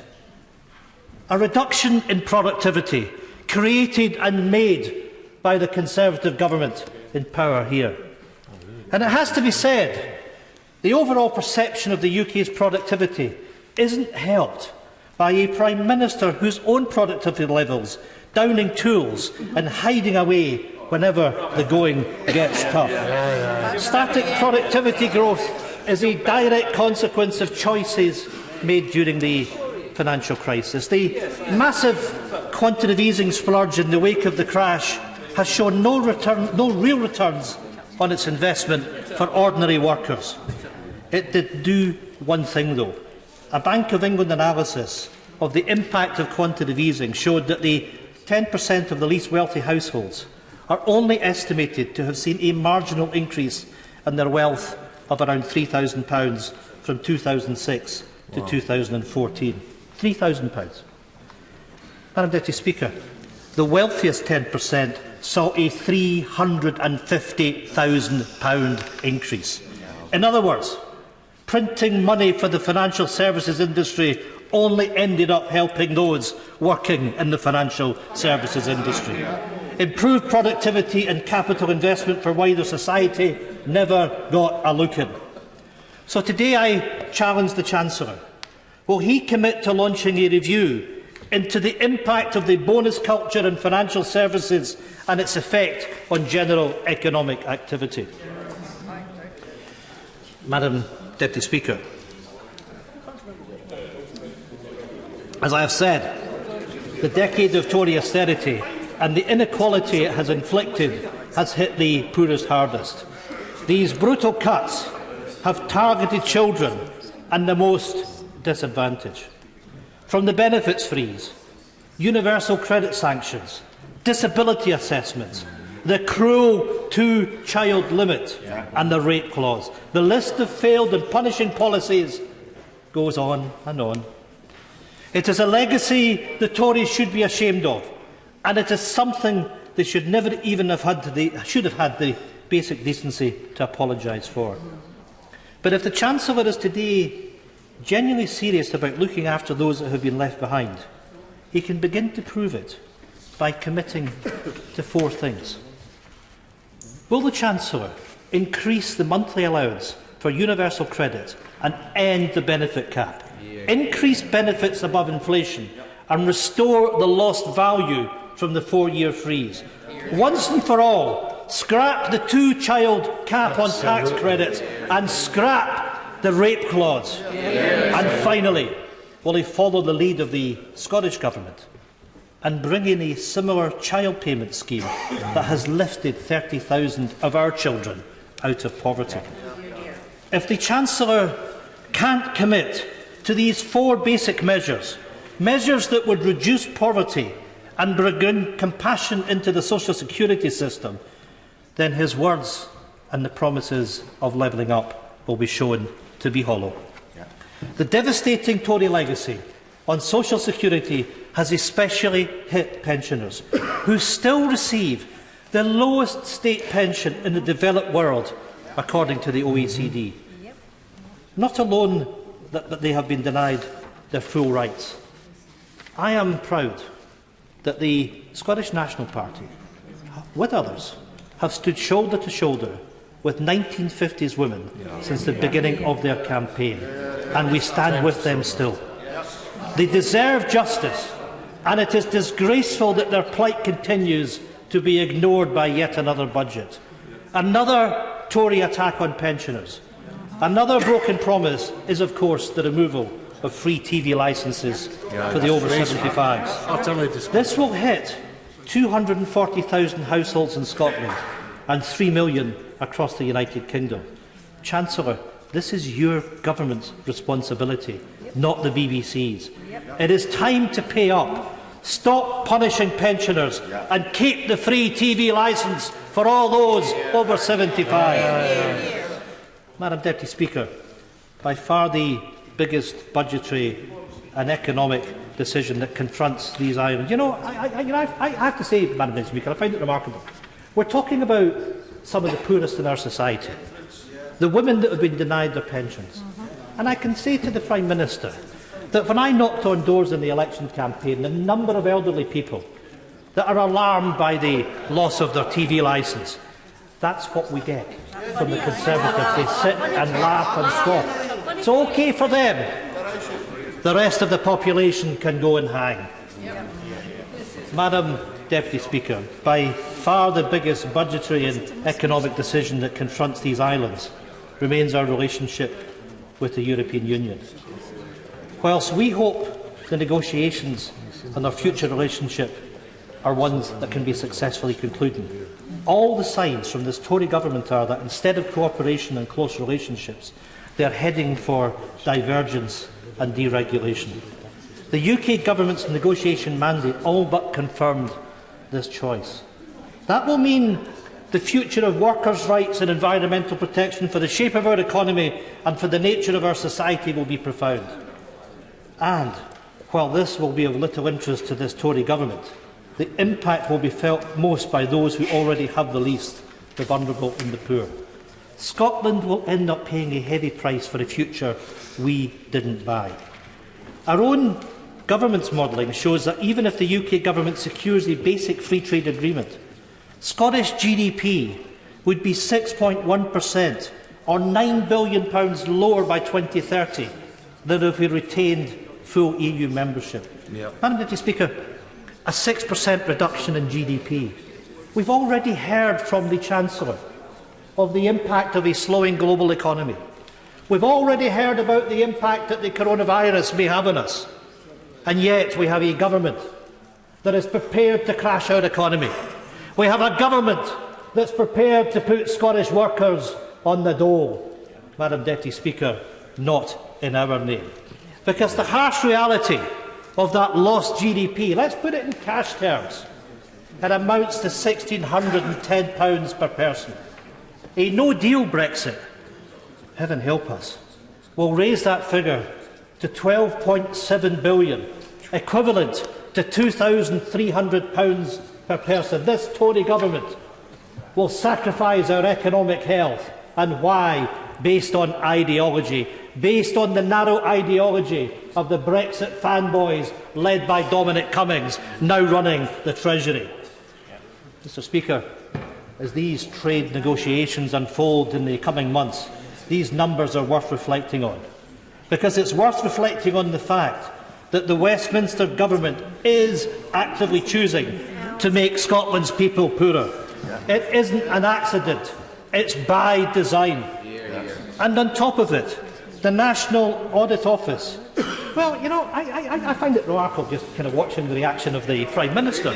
I challenge the Prime Minister.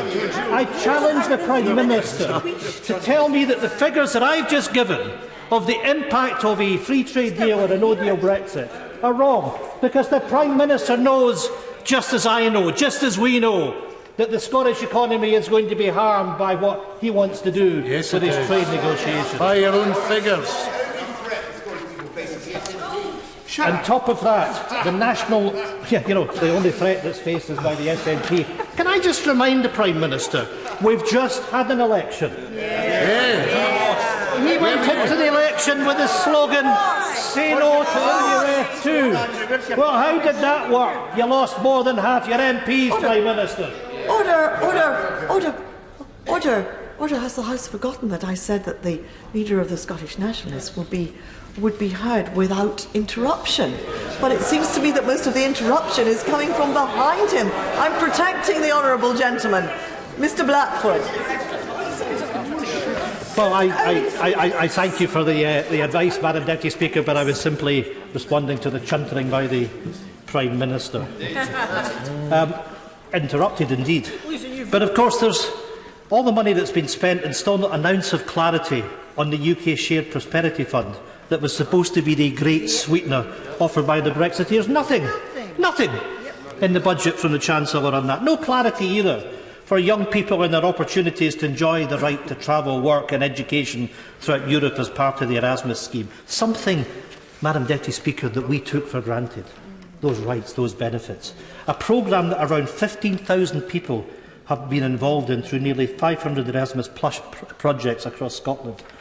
On Monday, Universities UK estimated that leading Erasmus Plus will cost around £243 million per year. Why? And no clarity either for the vital research and development facilities in our world-leading universities and their ability to access the new multi-billion-pound Horizon Europe project. Madam Deputy Speaker, one of the biggest costs of this hard Tory Brexit will fall on rural Scotland. And we know that what this government thinks of rural Scotland. Their own adviser revealing that farming and fishing are not critically important to them. Farming and fishing, not critically important to them. In fairness, this wasn't really a revelation. Rural Scotland's long since been wise to the Tory attitude of contempt. More and more of our fishing communities are seeing this unfold before their eyes. With trade talks starting and the clock now ticking, we are now less than 4 months away from when the Tories repeating history and selling out on all their promises to Scotland's fishing communities. The truth is that this government will only be able to secure a free trade deal with Europe if they let EU fleets continue to access our waters on essentially the same terms as today. I would like to think that Ted Heath felt some level of responsibility when he treated the Scottish fishing sector as expendable in the 1970s. Expendable under Ted Heath in the 1970s, expendable from this Prime Minister in 2020. The sad truth about this Prime Minister is that he won't even bat an eyelid as he sells out on his promise to Scottish fishing communities. He simply doesn't care. The same is true for our farmers and crofters. In the Agricultural Bill Committee last week, SNP amendments. The Prime Minister should calm down. I really worry about Order. Don't worry. If the Prime Minister needs to be calmed down, I will calm him down. He seems to be sitting quite calmly right now, and I'm sure that the honourable gentleman is coming to his peroration. Nearly there, Madam Deputy Speaker, but I care for the health of everybody, and I certainly care for the health of the Prime Minister. Madam Deputy Speaker, in the Agricultural Bill Committee last week, SNP amendments gave the UK Government the opportunity to ensure that food and welfare standards will not be diminished and will not be on the table in any future trade deal. It tells its own story that the Conservatives voted against all of our amendments, threatening our farmers and our crofters with crippling tariffs, reduced standards and costly customs bureaucracy that has left many of them burdened with very uncertain futures. So, can I ask the Chancellor today, will his government pick up the bill to compensate our farming and fishing communities if they lose revenue as a consequence of a botched Brexit? Madam Deputy Speaker, let me move to immigration. In this budget, the Chancellor has failed to give any reassurance on one of the biggest areas of concern for Scottish businesses. From our NHS, to social care, to universities, agriculture, tourism, hospitality, EU citizens play a vital part in our economy and are a core part of our communities. Unlike the Scottish Secretary, we don't define these people as cheap migrant labour. These, Mr. Speaker, are our friends and our neighbours. They have come to Scotland to build a home, and under the SNP, they will always be welcome. Rather than heeding concerns or engaging with tailored immigration proposals, including plans put forward by the Scottish Government for a Scottish visa system, the Tories are ploughing on regardless. It's time this Tory Government woke up to the reality and started to listen to Scottish businesses. The Tories' immigration plans will devastate Scotland and the United Kingdom, and the Chancellor needs to understand a partial fig leaf to spare Scottish Tory blushes on immigration will not be enough. Instead of blindly ploughing on, I urge the Chancellor to work constructively with the devolved administrations and our business community on a migration system that works. Madam Deputy Speaker, it is genuinely concerning that this budget falls so far short when it comes to tackling the climate emergency. It is clear that the Conservatives' green rhetoric is merely a language of electoral convenience instead of a real priority. This government has just sacked the President of the UN Climate Conference in Glasgow for leading the subcommittee on the event, and the subcommittee promised by the Prime Minister has not even met. Scotland, I'm glad to say, is already a world leader on tackling the climate crisis and delivering green energy. It's time for the Conservatives to get their act together. The UK Government must now do its bit by ditching nuclear power and instead investing in renewables, make sure that we deliver on carbon capture and storage, and support the North Sea sector play its part in the transition. And while they're at it, they should ditch the madness of spending £200 billion on Trident nuclear weapons. Climate change is already threatening our world. We don't need weapons of mass destruction on the Clyde doing the same. Instead of playing lip service to climate change, the Chancellor should have set out a plan that matches Scotland's green ambitions, matches its Paris Climate Agreement responsibilities, and sticks to future EU emission standards. As Greta Thunberg has said, our house is on fire. The inaction of the Tories is the equivalent of not alone in ignoring the fire alarm, but ignoring the flames that are swirling around our feet. As I move towards a conclusion, Madam Speaker. There's a respect agenda. Well, I could certainly give you more home truths if you want them. Madam Deputy Speaker, the decisions and priorities needed to meet the challenges of the climate emergencies are but one example where Scotland has walked a very different and more progressive path than successive Westminster governments.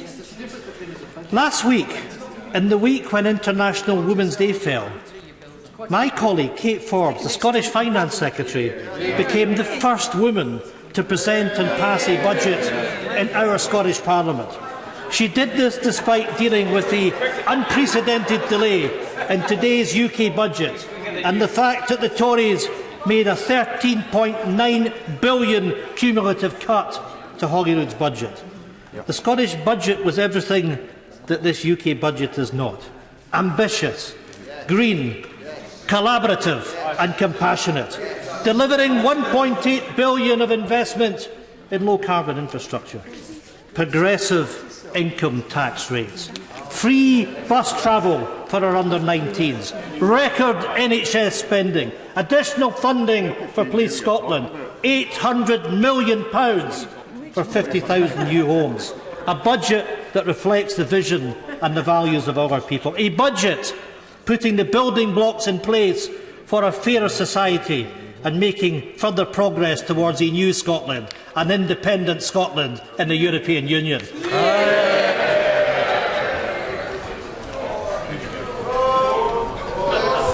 Prime Minister. Order.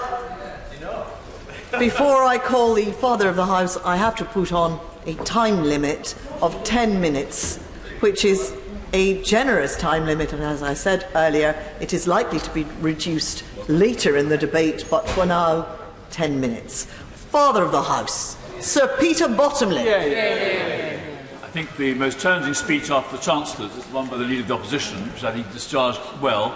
The most challenging to listen to was the one by the Right Honourable Gentleman, the Leader of the SNP, who seemed to put his notes behind the pack and he went through them twice. We were told not to interrupt him, but he interrupted himself about 6 times, so perhaps next time we could have a go instead. But I think what he is really saying is he welcomed the freeze on duty on whisky, and he welcomed the promotion of Scottish products overseas, and he'll probably welcome the Barnett increase in spending available to the Scottish Government. Having said that, I'd like to turn to the UK side of the budget and say to Government that we will have to recognise that our pattern of taxation and our levels of taxation are going to change dramatically over the next 10, 20 or 30 years with climate change and adaptation to it. If we think of the amount of money that's come from duties on tobacco, on fuel duties and the like, that is all going to change. And we have to be prepared to a proper debate on what we're going to tax, when we're going to tax people, and what we're going to spend the money on. I prefer a life cycle approach. I prefer giving people generous help when they're dependent, encouraging independence and making sure that when people come to later stages of life, they can get proper, full help without having to ask for it. One particular initiative I welcome from the Chancellor is the extra £1 billion to help people affected by dangerous cladding on buildings. That's in addition to the 600 million announced by a previous Communities Secretary. And I pay tribute to the all-party group, which I helped to lead, where we have managed to give a voice to the voiceless. I deeply regret that the government's advisory service, lease, didn't immediately tell government that these private leaseholders in big blocks were completely exposed as tenants, as the only tenants who are expected to pay for the waking watch and expected to pay for the remediation of the dangerous cladding. And I pay tribute to former ministers and present ministers for getting a grip of this, and I hope that they will find a way of getting together with the campaigning charity of the Leasehold Knowledge Partnership, with the National Leaseholders Campaign, and I would invite the major media to appoint housing editors and housing correspondents who can follow the details of these debates, so it doesn't just turn up occasionally on Victoria Derbyshire programme. I pay great tribute to her and her producers, and I also pay tribute to some of the money programmes, but we essentially need to have housing experts in the media who can help get these stories into the public domain so that government respond faster and more fruitfully more often. I give way. I thank the honourable member for the part of the House for giving way, and I also want to pay tribute to his work. Could I also perhaps raise this point that has come through from a constituent this week as well, who has been affected by some of the leasehold issues that the APPG have also raised, that for instances like hers where she's in shared ownership, the issue of cladding is now becoming an issue for those who might wish to sell their homes as well, and the clarity